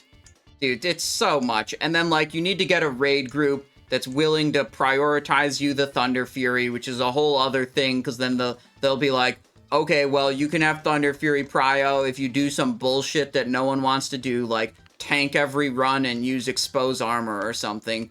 And that's just miserable. So, like, finding a run that's willing to prio it to you and then getting the 100, it's so much. So I was like, I don't know. But, like, if I'm just gonna have 100 Arcanite bars by the time Phase 4 rolls around anyways, because there's nothing else to do, well, then that eliminates a big part of the problem.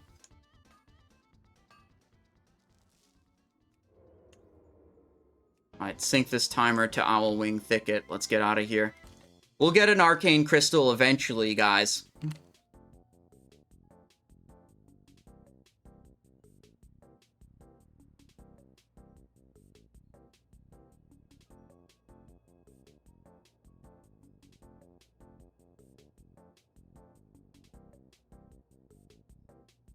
Hunter. I usually don't fuck with the hunters who are kiting demons. I think generally... Wait, hang on.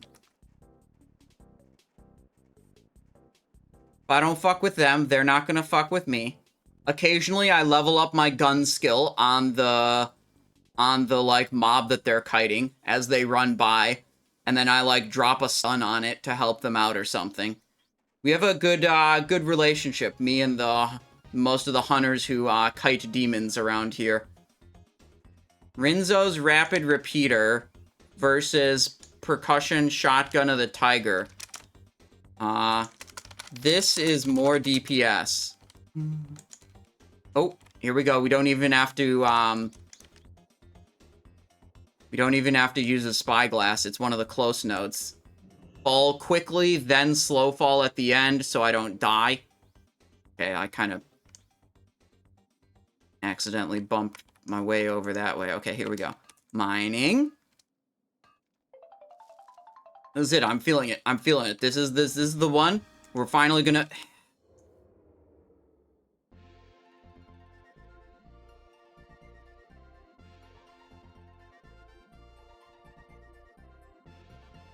We'll get an Arcane Crystal again one day, you guys.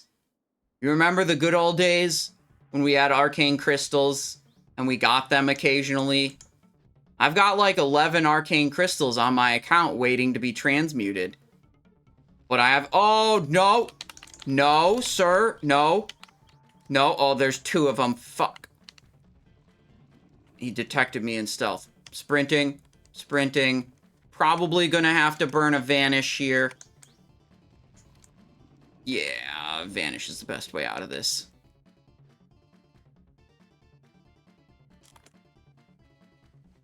Okay.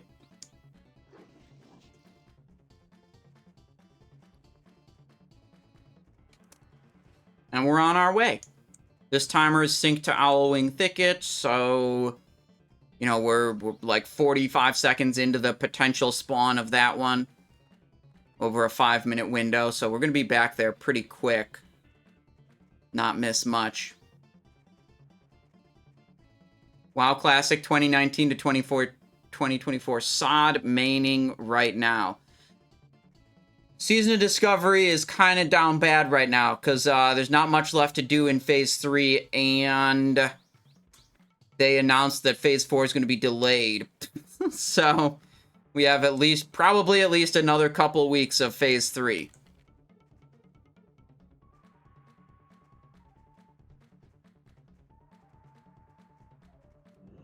Okay, stealth.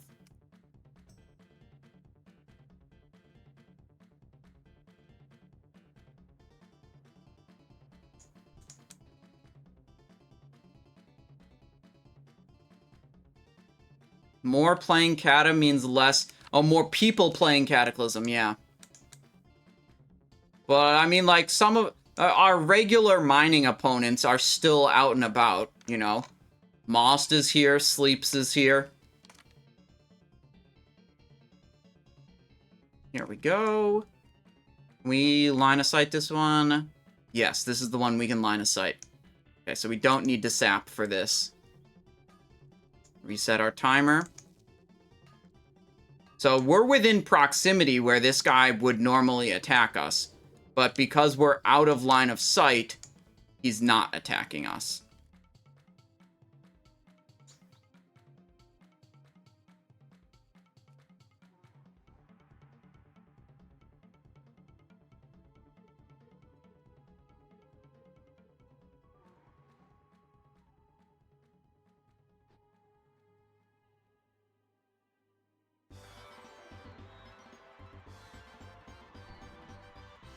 Nope. Oh, dodge the gouge too. Alright, we just book it. To re-up my crippling poisons also. Yeah, dude, so many it's disappointing. But you know what? It is what it is.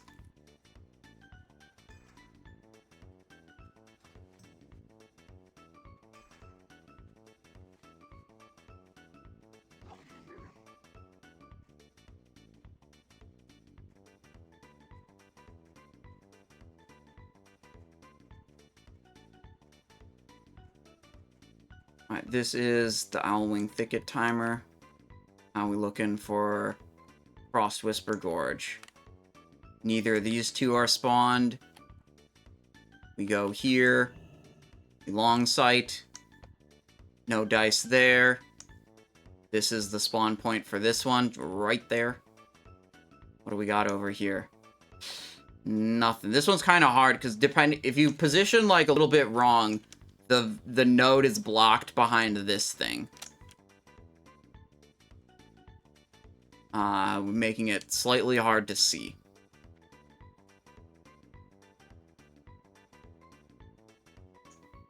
Nothing there.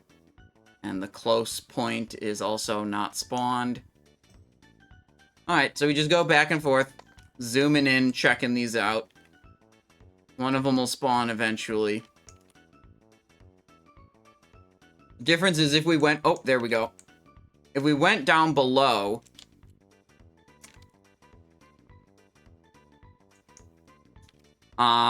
it'd be much slower for us to move between the potential spawn points.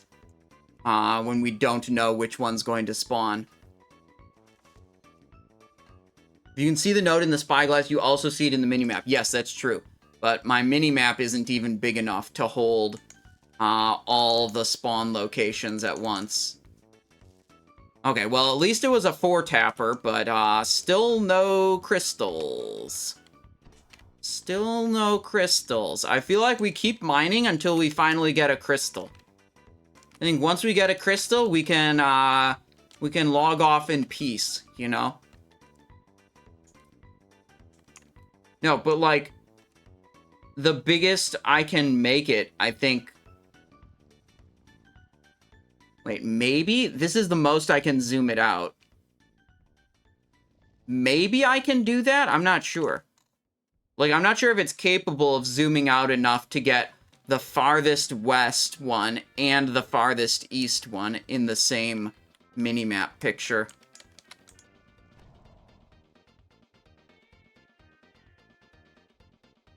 But I don't know how that really helps me either. Because, like, I have to point the spyglass towards the direction of the node anyways for it to load stuff in that direction. Right? It's not like I press the spyglass and it loads the entire 360-degree radius. I'm pretty sure it's directional.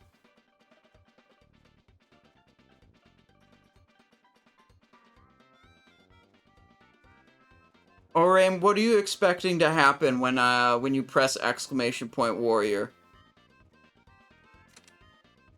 Should I sell Eye of Flame? If I had an Eye of Flame, I would sell it.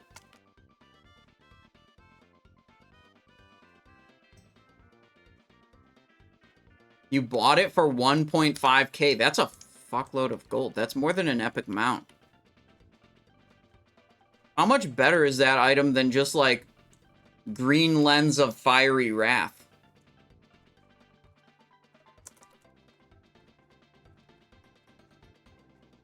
$43 fire spell damage. Let's see, I'm still in combat with this. Okay, hang on. 43 fire, 10 int, 10 spirit, green lens. I think these roll 36. Okay, so it's 7 spell power and it's got intellect and spirit instead of stamina. So, yeah, it's better. I wonder if the good rolls on these are valuable. Like, could we do a gambling stream where we craft a bunch of green lens and then, like, hope to get good ones? And if we get good ones, we profit?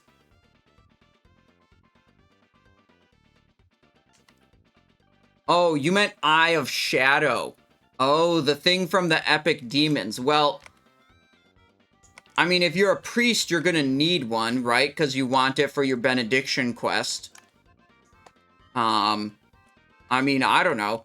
I wouldn't have bought it if I wasn't planning on keeping it. Like, that's a big investment. I wouldn't put that much into a single item as an investment item.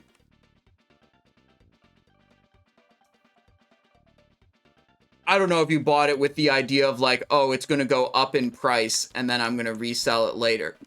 You know, I don't know. Maybe Blizzard makes it more accessible and easier to get. Maybe they don't. Who knows?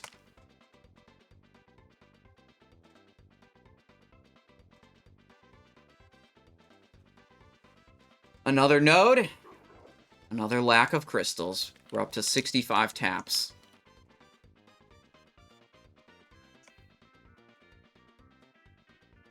Think that timer was Owlwing Thicket, and now I forgot to reset it proper. Who cares? Who really cares about the timer? We haven't had competition here in a little while.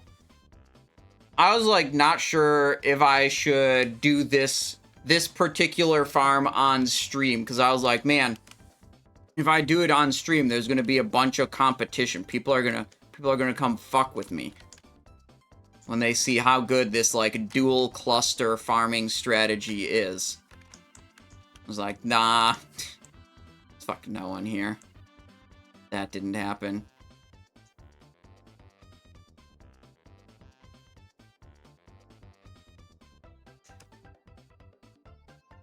Okay, I'm looking at the minimap. It's fully zoomed out. think it can just barely fit all of them. So, like, what? If I go over and go like that, or like that, I'm looking directly at the node location. I want to test this. Once one of these spawns, I'm going to see if I can see it on the minimap from here. Can't see them all in one spot. I mean, not visually, but if the game is loading them, they should show up on the minimap, like you said. And if I can't see them all from one spot anyways, so it was right there. Let's go over here. If I can't see them all from one spot anyways, like, what's the point? Here, you can see. Your little yellow dot shows up. You zoom out, little yellow dot goes away. Both sides of bridge. Yeah, I mean, that's what I'm doing already, is just bouncing back and forth, and, like, the fact that they show up on the minimap has seemed like it's pretty irrelevant to me.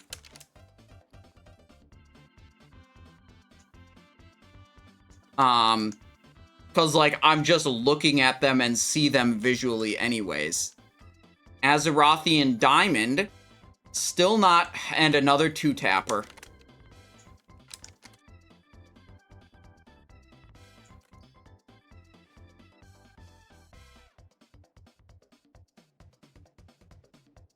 Yeah, there's a range to the minimap nodes, yes.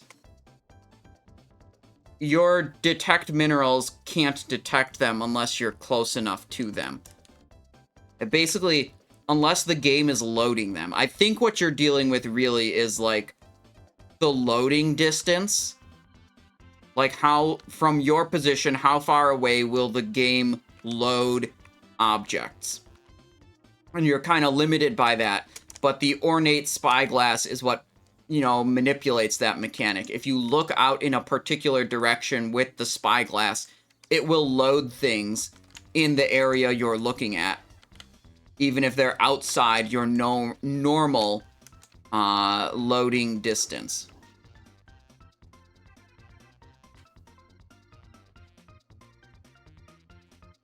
Oh, Permagrin. Yeah, okay, I understand what you were referencing then. Yeah. There's the one node on, like, the south side of the gorge where if you look at it from the one point I like using the spyglass from, you know, it's a little sensitive to, like, there's this object in front of it. And yeah, you're 100% right that it will show up on the minimap when you do that. Yeah, that now it makes sense what you're referencing.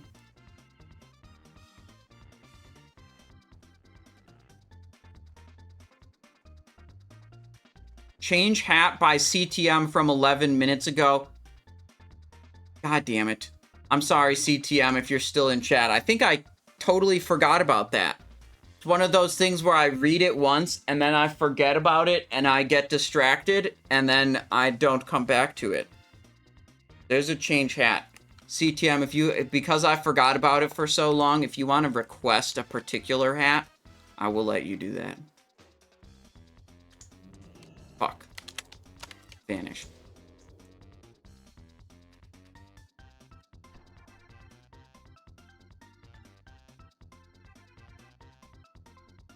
What do we got here? Rich thorium, nothing there. There we go. Target acquired. Sprinting. Is no hat a particular one? Nah. That's not allowed. This guy.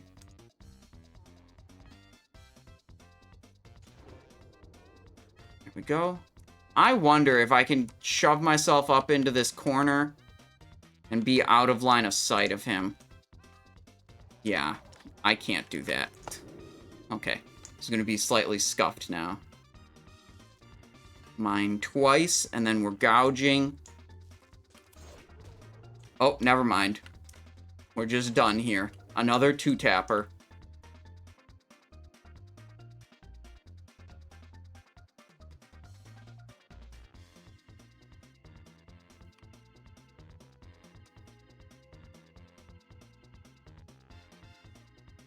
You wanna go level with me on Cataclysm? Nah.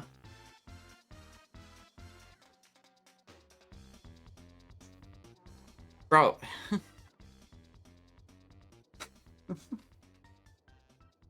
Bro, people have been asking me if I'm gonna play Cataclysm since, like, fucking TOGC came out in Wrath of the Lich King. And my answer has been completely unchanged the entire time.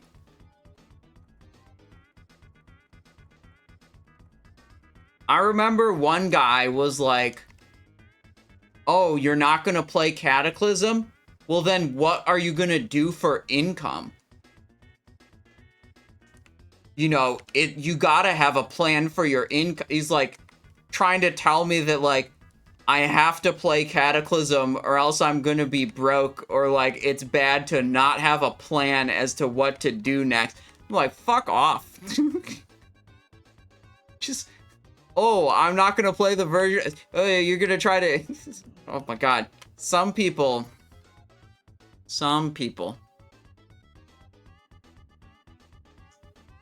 Nothing there. Nothing there.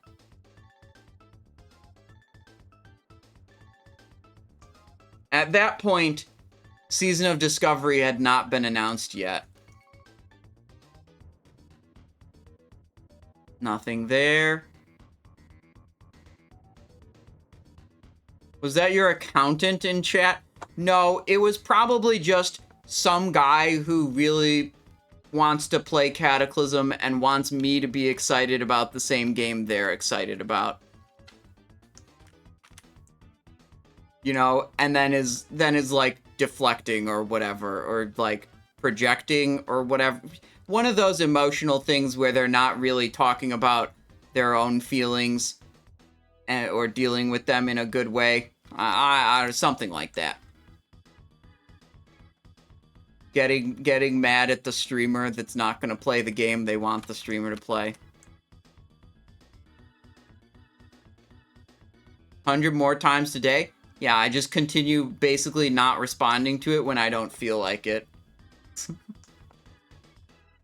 Phil asks, I want to level a hunter with me on Lone Wolf Alliance. No. What I want is to acquire an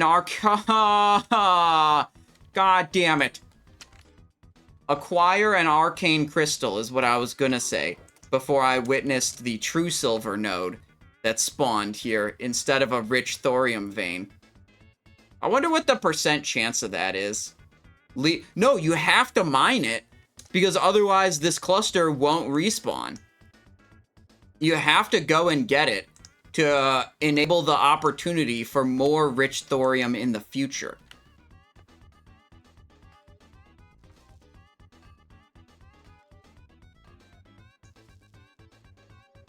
Alright, triple true silver ore.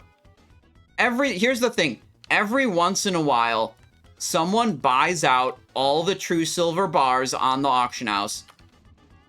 Oh, what the hell, dude? Okay.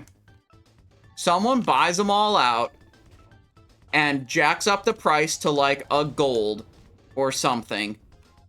And then I sell a bunch of true silver bars. Yeah, I mean, it's the same thing how I got screwed in the Moonkin Caves a whole bunch. Where, like, I'm trying to go fast so I don't enter stealth earlier than I have to. But I incorrectly estimate how early I have to enter stealth. So I walk up to the mob, and then I'm, like, trying to press stealth, like, a second after I get into combat. But it's like, if I pressed it a second earlier, I'd be getting through the gorge slower, right? Because stealth slows you down. So think about that.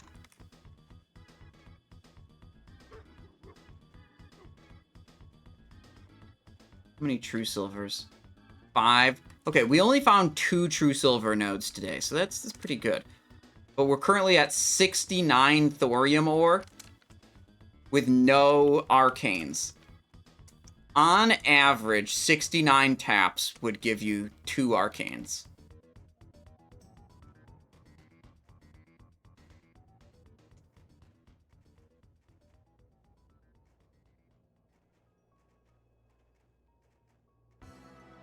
I'm stoked. There's some instance mining you can do at max level. And when you think about instance mining, everyone always thinks about Dire Maul, right?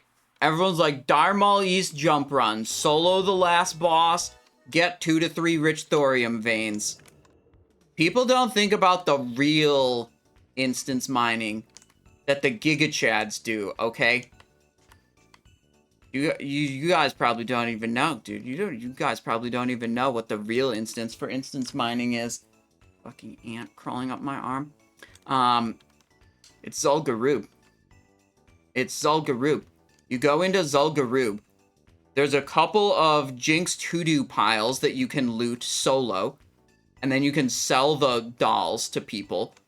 There's a couple of herbalism nodes you can get, and there's a handful of Akari thorium veins that you can get as well. And that's the real shit. Okay.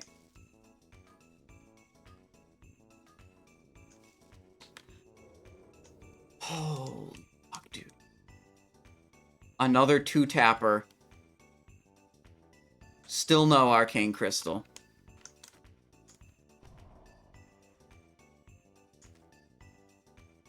Wish there was like a faster way I could get out of here. Like, can I cut over this hill somehow? I don't think so. I think this is too... Yeah, it's too steep for me to go up that way, so I want to go this way. And I want this guy to not aggro me. And go back to the gorge. There we go.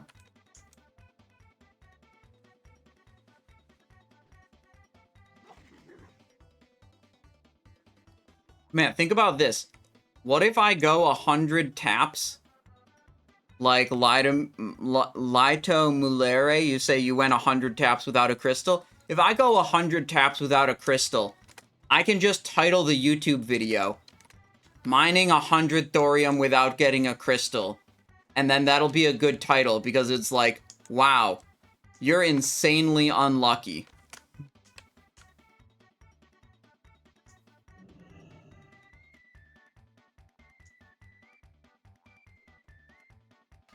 Here we go. Tap 72. 73. Oh, another 2-tapper, guys. Don't you guys just love getting those 2-tapper nodes? That's my favorite, dude. When I go all the way to Frostwhisper Gorge to mine a node, and then I get 2 thorium ore and 1 dense stone, and then the excitement is over.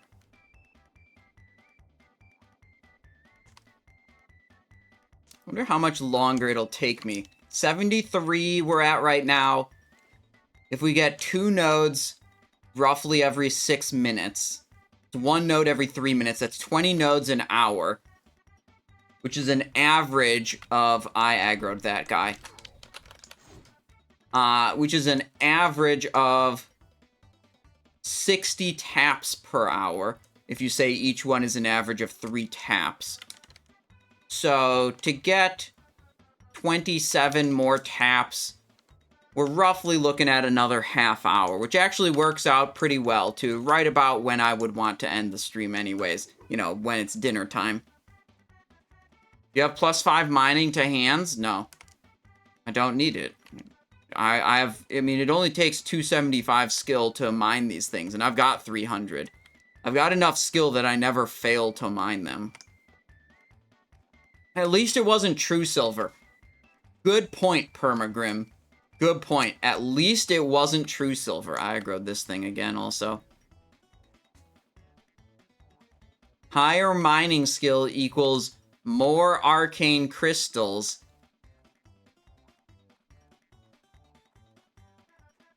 I don't know if that's true.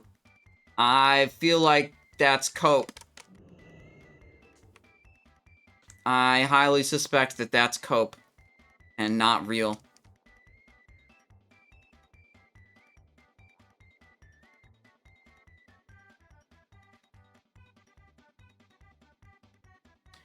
Yeah, you can get mining skill enchant on your gloves, and if you're a goblin engineer, actually, I'm not sure in Season of Discovery if it's still restricted to goblin only, but there's a goblin mining helmet you can do also. Okay, here we go. Here we go. Making our approach. Resisted the distract. Go for the sap anyways. Hit the sapper. 74. 75.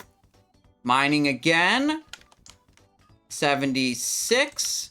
We're hitting a... Oh, he parried gouge. I was going to try to... Oh, wait, it's done. Oh, now I'm... Okay, hold on. If he's already disabled, he cannot, you know, dodge my gouge. So I'm gouging him before the blind ends to make sure I have a clean getaway, waiting for that moonfire to fall off of my character without letting him, like, have an opportunity to reapply it or hit me or whatever. Blue sapphire, we'll store that. We'll save that up and sell it to a desperate warrior trying to craft Lionheart Helm next phase. Prime subs increases arcane crystal drop rates. I heard that's definitely true. I heard, like, the mining skill thing, that was not true, but that one sounds like that. I mean, I don't know how it could even be false. I can't imagine a world where that's false. 76 with no... The one arcane, guys, the one arcane that's in my inventory I did not get today. I did not get in this mining session.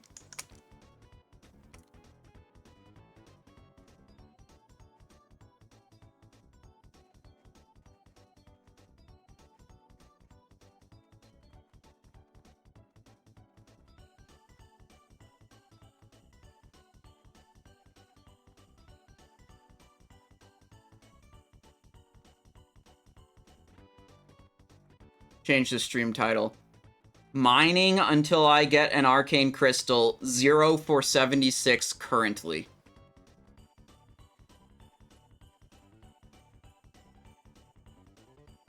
Just a little bit unlucky, guys. Just a little slightly unluck.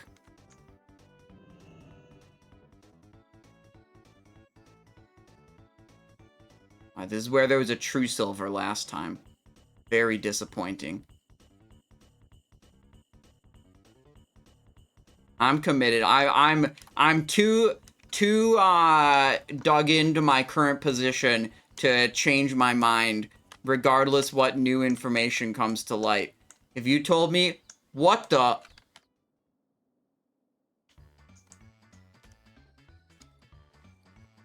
That guy thinks he can go to the location that I like mining at? I don't even know if he got a node there. I have no idea, but he's sitting on a node location. We're about to PvP this guy. Oh, I see what he's doing. Wait. Wait, he just despawned. Did he layer? Or log out? Damn right he did. Damn right he did.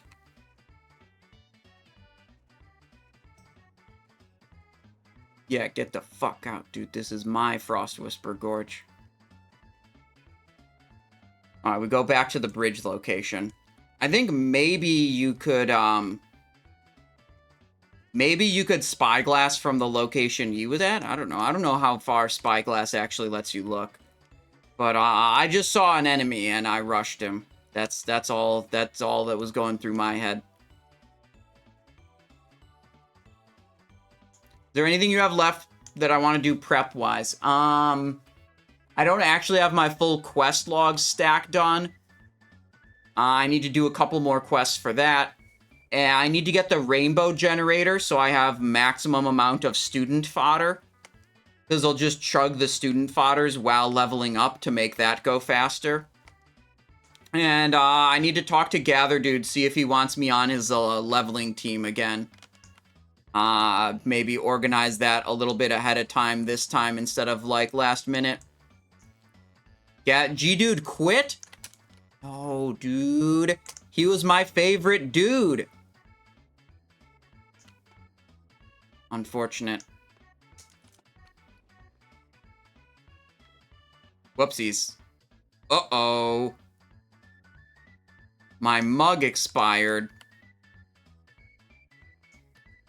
See, it turned into an empty festive mug. Okay, 77. 78.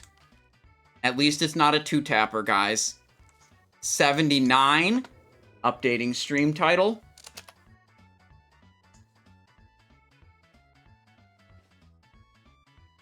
More fodder when getting rainbow generator? Yes. Yeah, you get, I don't know how many, but I know you get some. Wait, we have to relog. That should fix the festive mug.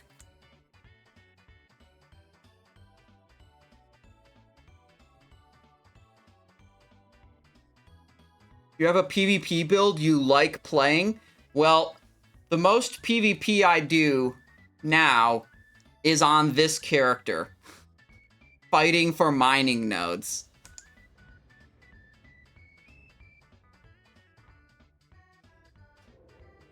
Inventory is full. That'll happen sometimes. This item is very buggy.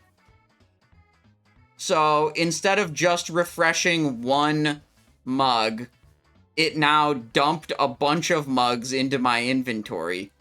So I'll delete the empty one, log out again.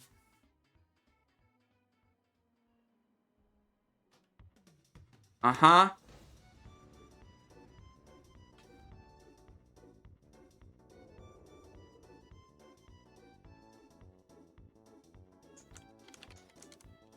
And now the mug is back, and we're saved.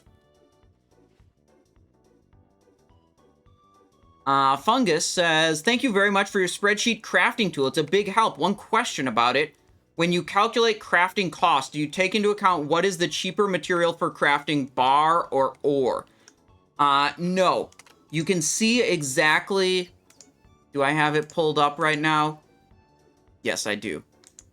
Shared drive, here's the thing. Wait, hide this. Right. It's crafting based on the materials listed right here. Or calculating costs. So, like, Wizard Weave Turban doesn't take 30 rune cloth. It takes 6 bolt of rune cloth. But I made the assumption that rune cloth is probably the cheaper of the two forms of that item, and if you're a tailor making Wizard Weave turbans, you have the capability to turn runecloth into a bolt of runecloth. So I made some choices here, where, like, what I mostly did is I put it in the form of, like, the raw materials you would buy from the auction house. And a lot of the engineering items are, like, broken down, like, they have component parts, like, this is supposed to be a delicate arcanite converter, but I didn't put a delicate arcanite converter in here. I put arcanite bar and ironweb spider silk. Stuff like that. But yeah, you see the items, specifically the items that are listed here are the ones that are having their cost calculated. I think we've idled here for long enough that I should just wait for the next Frost Whisper Gorge spawn. Instead of going back. Because I logged in and out a couple times, and then we talked about the spreadsheet, and then it's like, we're probably should just go back to the bridge and do another Frost Whisper Gorge one. You have an expectation of viewer loss with Cata coming out? I'm not anywhere, was just curious. Nope. I pretty much, I do what I want and what I think will be good content. Like, I don't want to play Cataclysm. I know some people are gonna, my stream numbers are probably going to be down while the Cataclysm hype is up.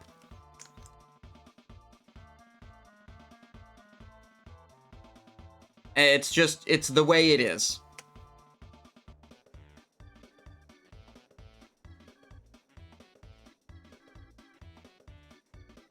Yeah, I would say usually ores are, like, thorium ore is usually cheaper than bars. But, you know, those things fluctuate. Sometimes the bars are cheaper than the ore. Doesn't really make much sense. Yeah, and the other thing, Permagrin is right. It's like, I can be, you know, one fish in an ocean of people streaming Cataclysm, or I can provide the Season of Discovery content that the people that don't want to watch Cataclysm, you know, are lacking from their regular Season of Discovery content, or whatever, content providers. And, you know, I'll be one of far few... Third True Silver vein of the day. Holy...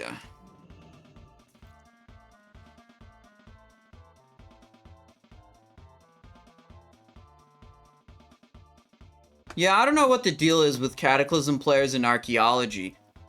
Like, I simultaneously see people, you know, doing hundreds and sometimes over 1,000 solves of archaeology, and they're constantly just saying how they hate doing this. It's so boring, yet they keep doing it.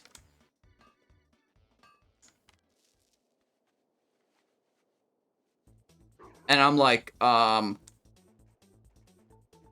you're hype for Cataclysm. You're saying you're hype for Cataclysm in one breath, and then in the next breath, you're saying how much you hate this Cataclysm feature and are upset about it. And it's not fun. Yet you're still doing this thing that's not fun. God, if he sees me, I'm fucked. He didn't see me.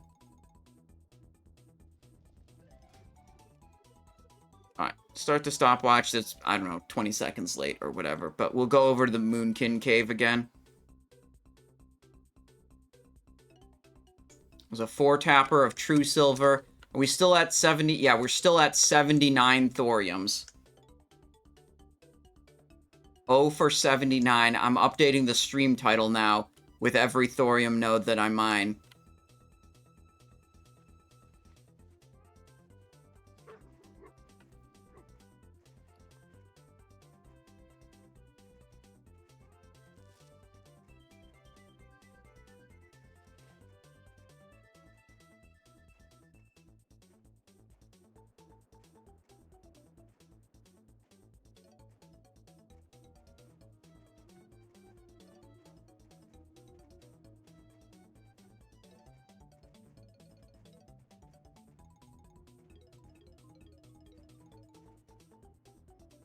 The Wind Ravager. There's an elite Chimera guy around here called Broomeron.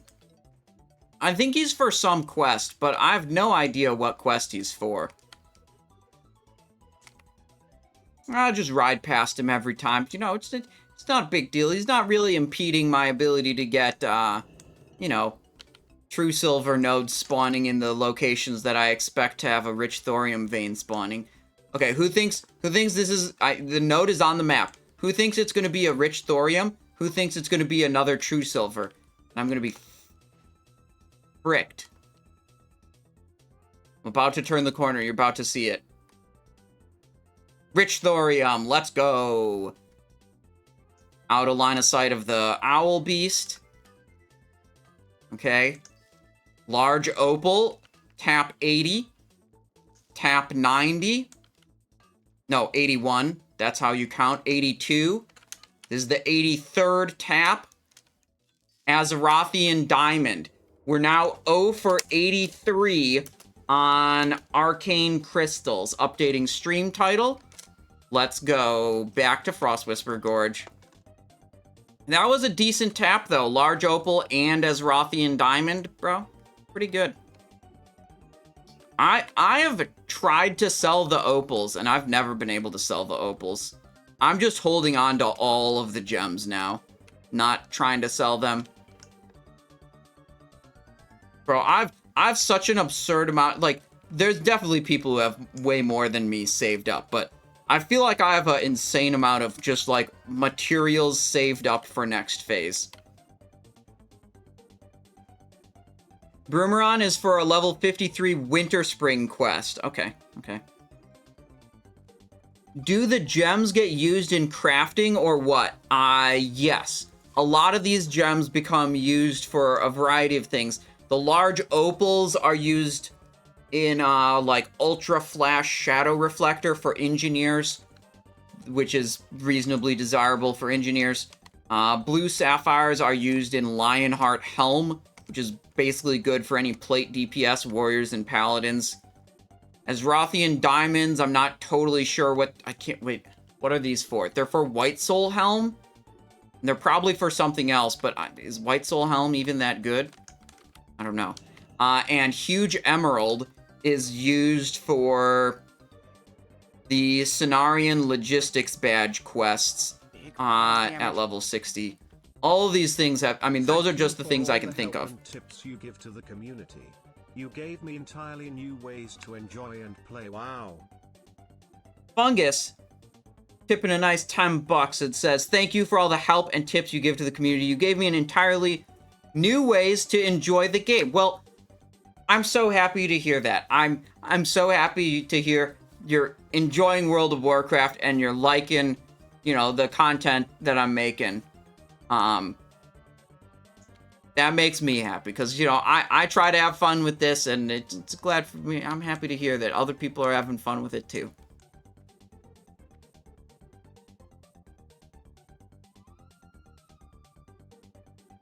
Nope. Oh, target acquired. Calling in an airstrike.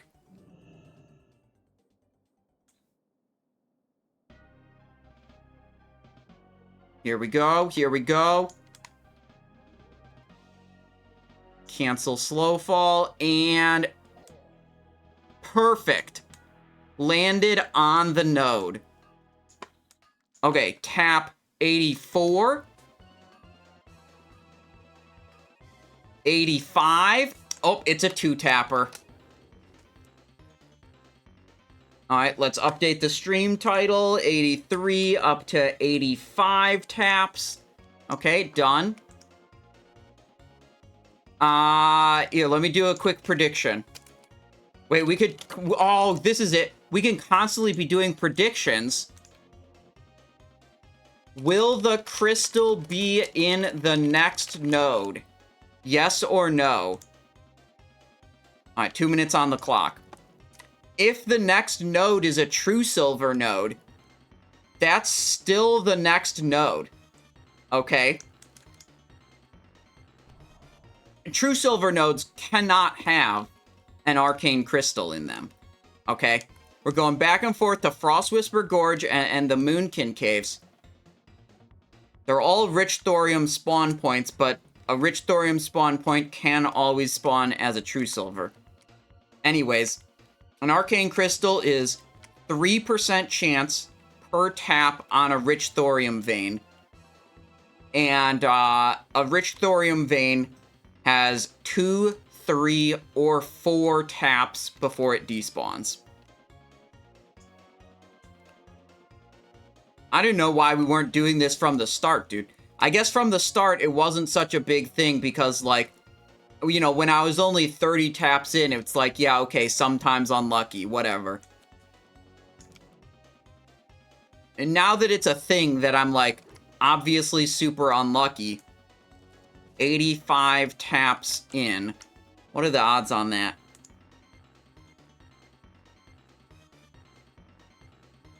.97 raised to the 85th power. Yeah, so it's about 7.5% chance to mine 85 thorium ore without seeing a single arcane crystal. Which is actually better odds than I felt like I was getting like 1% unlucky. This is 7.5% unlucky. It's unlucky. But not as bad as I felt.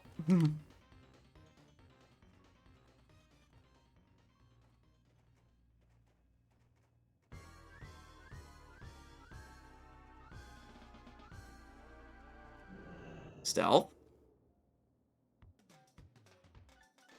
Man, I think the best part of this prediction is that the next node could be True Silver. I think that's the best part. Here it is. I'm not going to mouse over it. We're going to look at it on screen together. You see the yellow dot on the minimap. I see it too.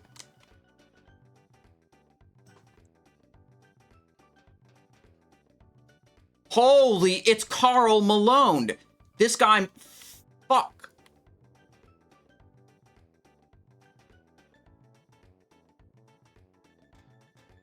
This guy was mining against us in, it's been so long since we had any competition here. I wasn't even thinking. Okay, there were two problems with this. One, I know this guy. He's mined against us in the Blue Dragon Cave before. Two, he's Horde. So I can't kill him, even if I wanted to. Hang on. Wait, he doesn't know I'm here. I didn't unstealth. I'm not going to out myself as competing with him. Guys, because we didn't tap the node, it doesn't count for the prediction. Okay? The one arcane in my bag was from, not today. All of these thorium ores have been mined today out of rich thorium veins that could contain arcane crystals. Yeah, I'm not gonna message Karl and see what he's talking about. He's mined against me in the Blue Dragon Caves before. I've encountered that guy. He never says anything, never targets me, never does any emotes, never really communicates in any way. I haven't attempted to communicate with him before either, though, so, you know, kind of whatever. Okay, nothing over there. Nothing over there. Oh, target acquired.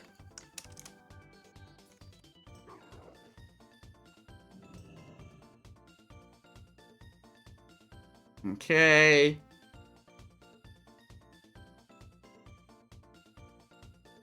Oh, I miss. Damn. Trying to land directly on them just because it's fun. 86. 87. Oh, it's gone. And it's gone. Choose outcome. Will Crystal be in the next node? Answer is no. Prediction, start prediction. Rehash the same prediction. 2 minutes on the clock. Change the stream title to O for 87 currently. Another classic two-tapper.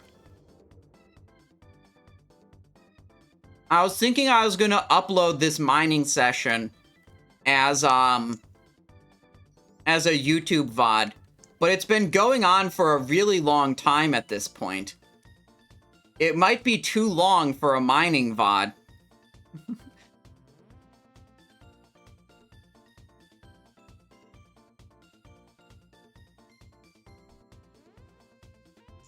Alright. The only competition I've seen in, like, the last 45 minutes is a guy I can't even kill, so, yeah, who also can't kill me. So I'm going to be a little bit more liberal with my cooldown usage to get through the loops faster.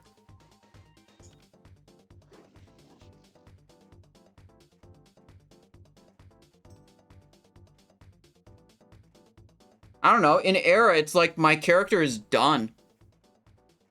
Right? Like, my character has everything, save for, like, 2 items.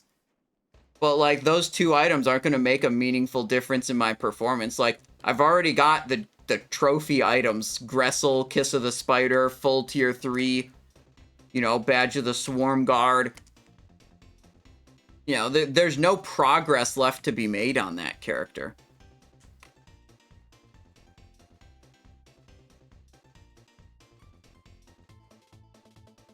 Speed running, high stress rating ain't for me. Speed running is high stress rating. It's like you have a whole lot of scrutiny on every little thing you do, and like one person can blow it for the whole team for the whole week. It's fun to do every once in a while, but I would not say it is fun to do often.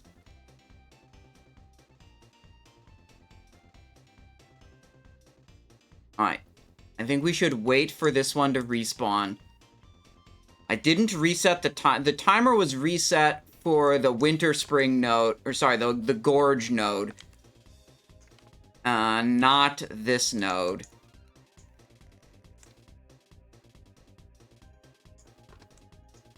I'm gonna guess Carl is still camping this one.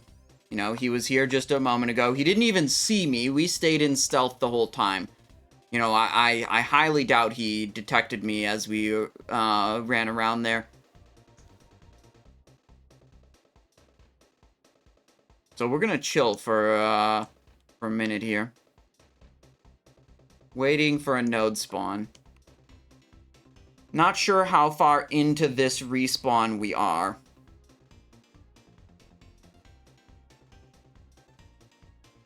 Probably like 5 minutes in. Usually it's about 2 minutes to go from one location to the other. And since this is the timer for the Frost Whisper Gorge one, I'm thinking we're like 5 minutes 30 into the timer of this one.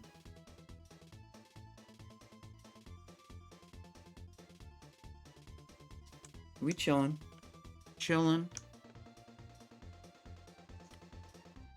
God. A while ago, I estimated that we would have done, you know, 27 more taps in, you know, half an hour roughly. That was not correct. We're only at 87. 13. I think I got at half the number of taps I estimated.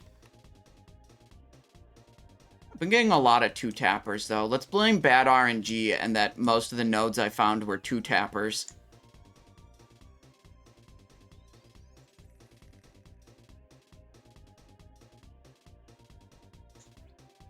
Alright, as soon as we see a yellow dot pop up, we're sprinting over there and mining it as fast as fucking possible. Because that's the only way we can fight against someone on our same faction. Like, I can't kill them. So the only thing that can happen is I get to the node first. You know, a couple seconds before, and then, like, what's happened plenty of times is when I'm mining a node, Carl will walk up to it, and he'll, like, cancel his mining animation and time it with mine so that, like, he gets a tap between my taps. Like he's really up on my ass about trying to get these nodes, and never says anything, never targets me, never interacts with me every other time I've seen him, but he will run up to my node while I'm mining it to try to take some taps away from me. Sorry, I shouldn't say my node. He will run up to a node that I am already mining.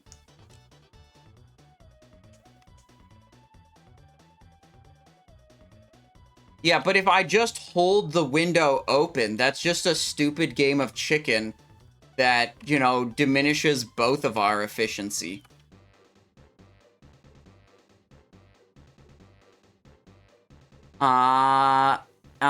Leto Mueller says, I will go. Hope you'll be luckier and get some arcane crystals. I sure hope so, too. Hope you had a... Oh, here we go. Here we go. Here it is. Here it is. This is one I think we can... Yeah, this is one we can line of sight. We don't have to sap. Right here we are. Okay. Okay. Okay. Yep. And Carl is here. Large opal. Nope. He must have sapped the thing. I didn't look for that.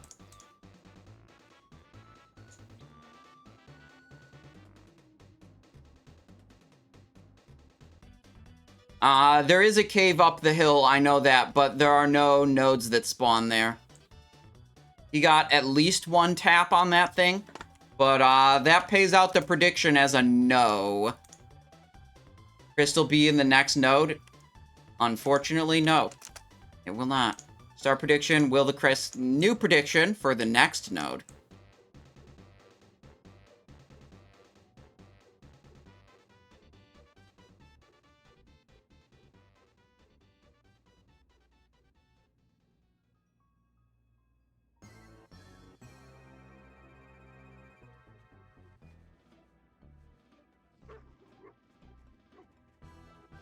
Large opal is not the same as arcane crystal.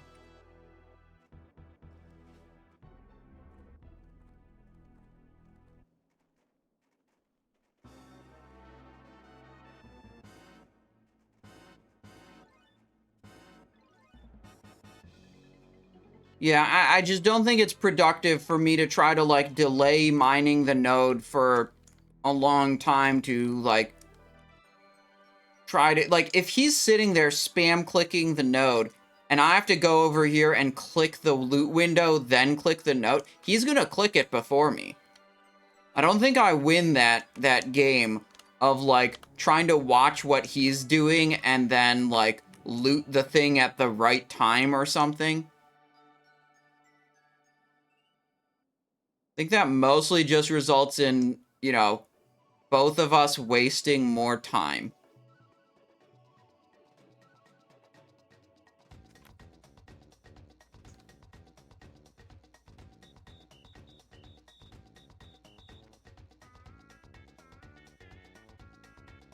Whoa, whoa, whoa, whoa.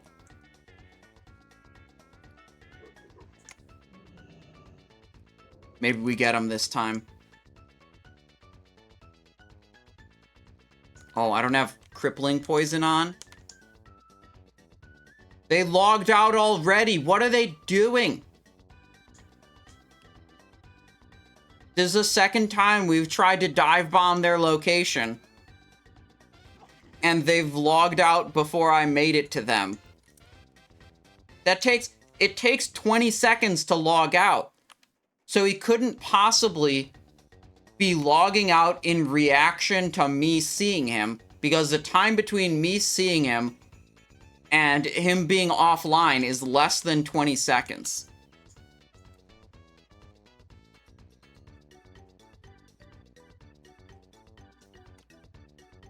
Just got 2 arcane crystals in EPL, must be nice.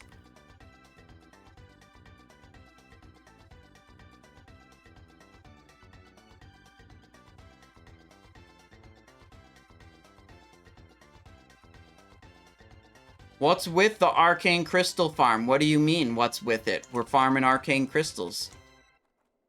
You have a specific question? Like, why we're farming arcane crystals?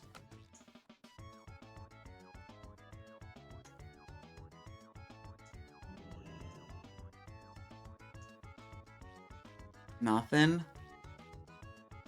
Nothing. Nothing. Still nothing. Still nothing.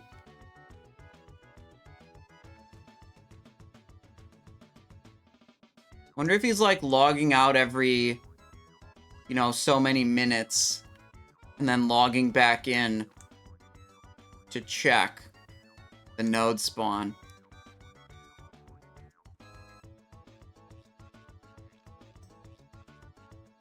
No. No. Nope. Still nothing here or here. Is it for the infamous Lego? Well, I haven't decided yet, really. I mean, it's gonna get me a shitload of gold if I sell them, so it's reasonable for that purpose. But I don't know if I'm gonna try to get myself a Thunder Fury. I mean, the thing about Thunder Fury is you can't mutilate with a Thunder Fury. That's just a fact. And Mutilate's pretty fucking good these days. I wonder if this rare spawn drops anything good. Could probably kite him to his death with Poison Knife. Kashok the Reaver? Let's see.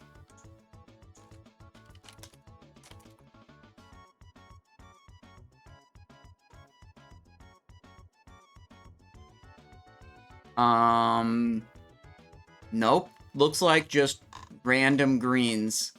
Nothing too spicy.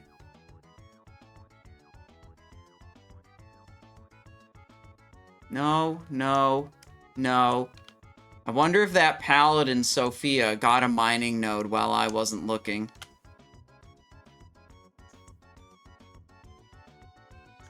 Nothing there.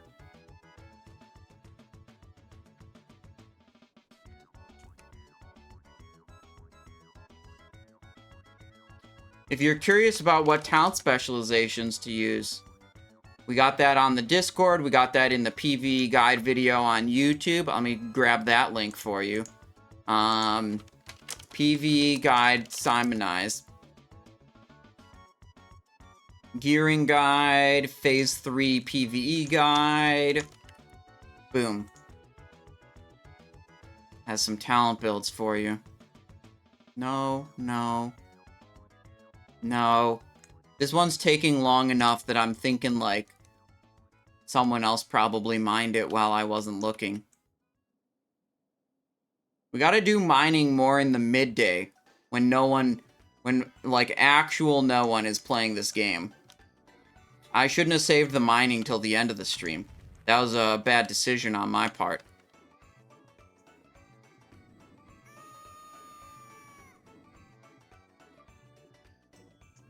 We're now over 7 minutes, which means almost certainly someone else mined this while I wasn't looking. But it also means, you know, at whatever, I don't know when we got here, but we're also probably reasonably deep into the next spawn window also.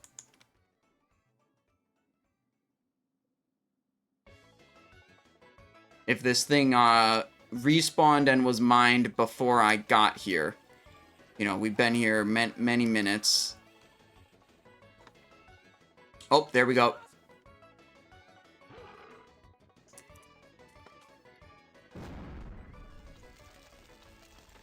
Oh, I don't think I'm right on target. Close. Almost had it. Okay. 90th tap? Nope. 91? And it's a 2-tapper. Okay, what the hell? Diddy Kong Racing. Okay, we're at the end of the soundtrack. Let's go.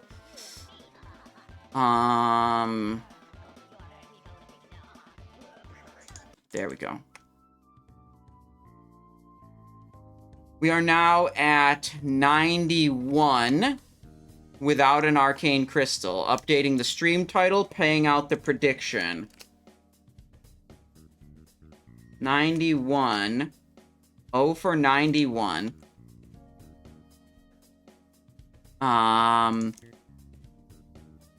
that's the wrong copy paste. That's the PvE guide video link again. Choose outcome. Will the crystal be in the next node? The answer is no.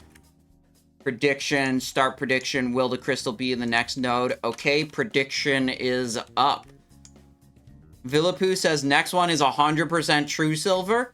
Well, then I better see you doubting on this prediction, because you should know that a true silver node can't have arcane crystal in it. You know, put your channel points where your chat comment is. Gonna have to fight against Carl Malone again. He's been on the Moonkin Cave.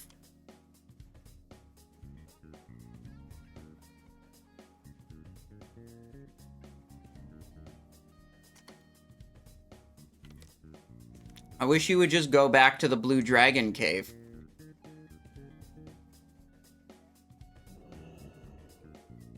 The problem with the Blue Dragon Cave is I cannot easily get in and out of the Blue Dragon Cave. So if I go in the Blue Dragon Cave, I'm only mining one cluster of nodes at a time. And it's like, it's pretty good. But, you know, this is potentially more lucrative when you can bounce between multiple clusters at once. Target acquired. I'm sprinting to it. We just go fast here. We go fast as fucking possible. Whoa! Oh, he didn't know what to do.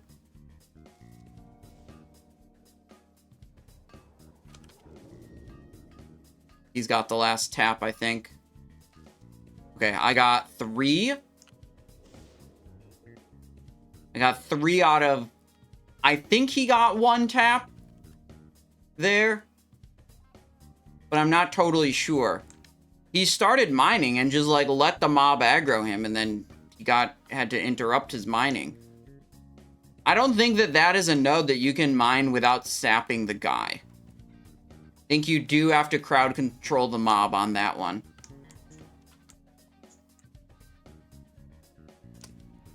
Choose outcome, no. The crystal was not in the next node. But what if it's in the next node? We are now 0 for 94. Let's go down this path, update the stream title.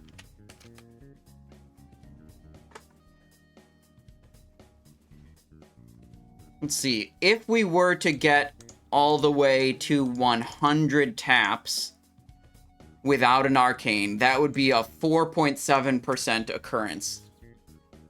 So if you mine 100 rich thorium taps without seeing an arcane crystal, you know, sorry, let me state that better. If you mine rich thorium, okay, now this guy's trolling me. He's got to be trolling me. He keeps showing up. He's got to be trolling me.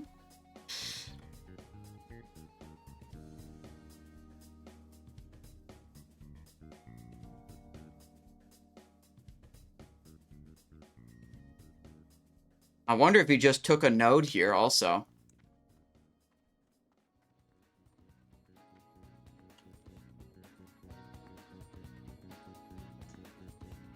We're 4 minutes out. This is synced with the Frost Whisper Gorge spawn timer.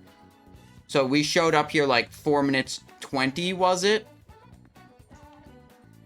Which means there were about, oh shit, nope.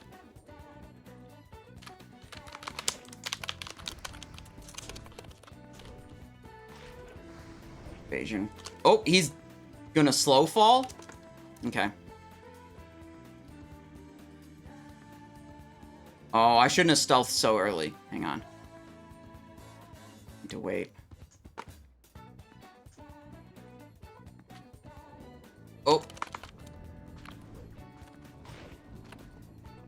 No! He's dead. I'm also dead. Can I evade these guys on anything here? Maybe I can jump up onto this and they'll stop? No. Does not look like it. Blind you. I need to find an evade spot because I burned both of... Maybe this thing? No. I can run this way. He might de-aggro if I run this far.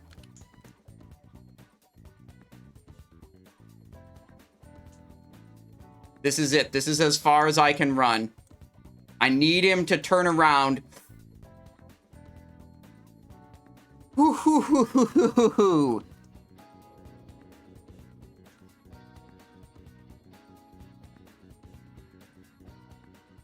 Did I really even need to chase the priest down here? Uh-oh. He's facing this way. The node is respawned. I think when the priest jumped off, I think he was dead. Like, the mobs were going to kill him.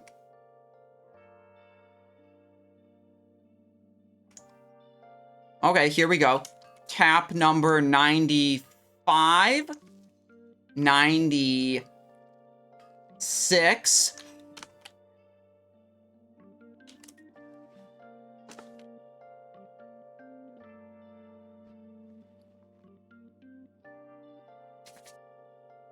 We got an arcane crystal, boys. Guys, we got an arcane crystal.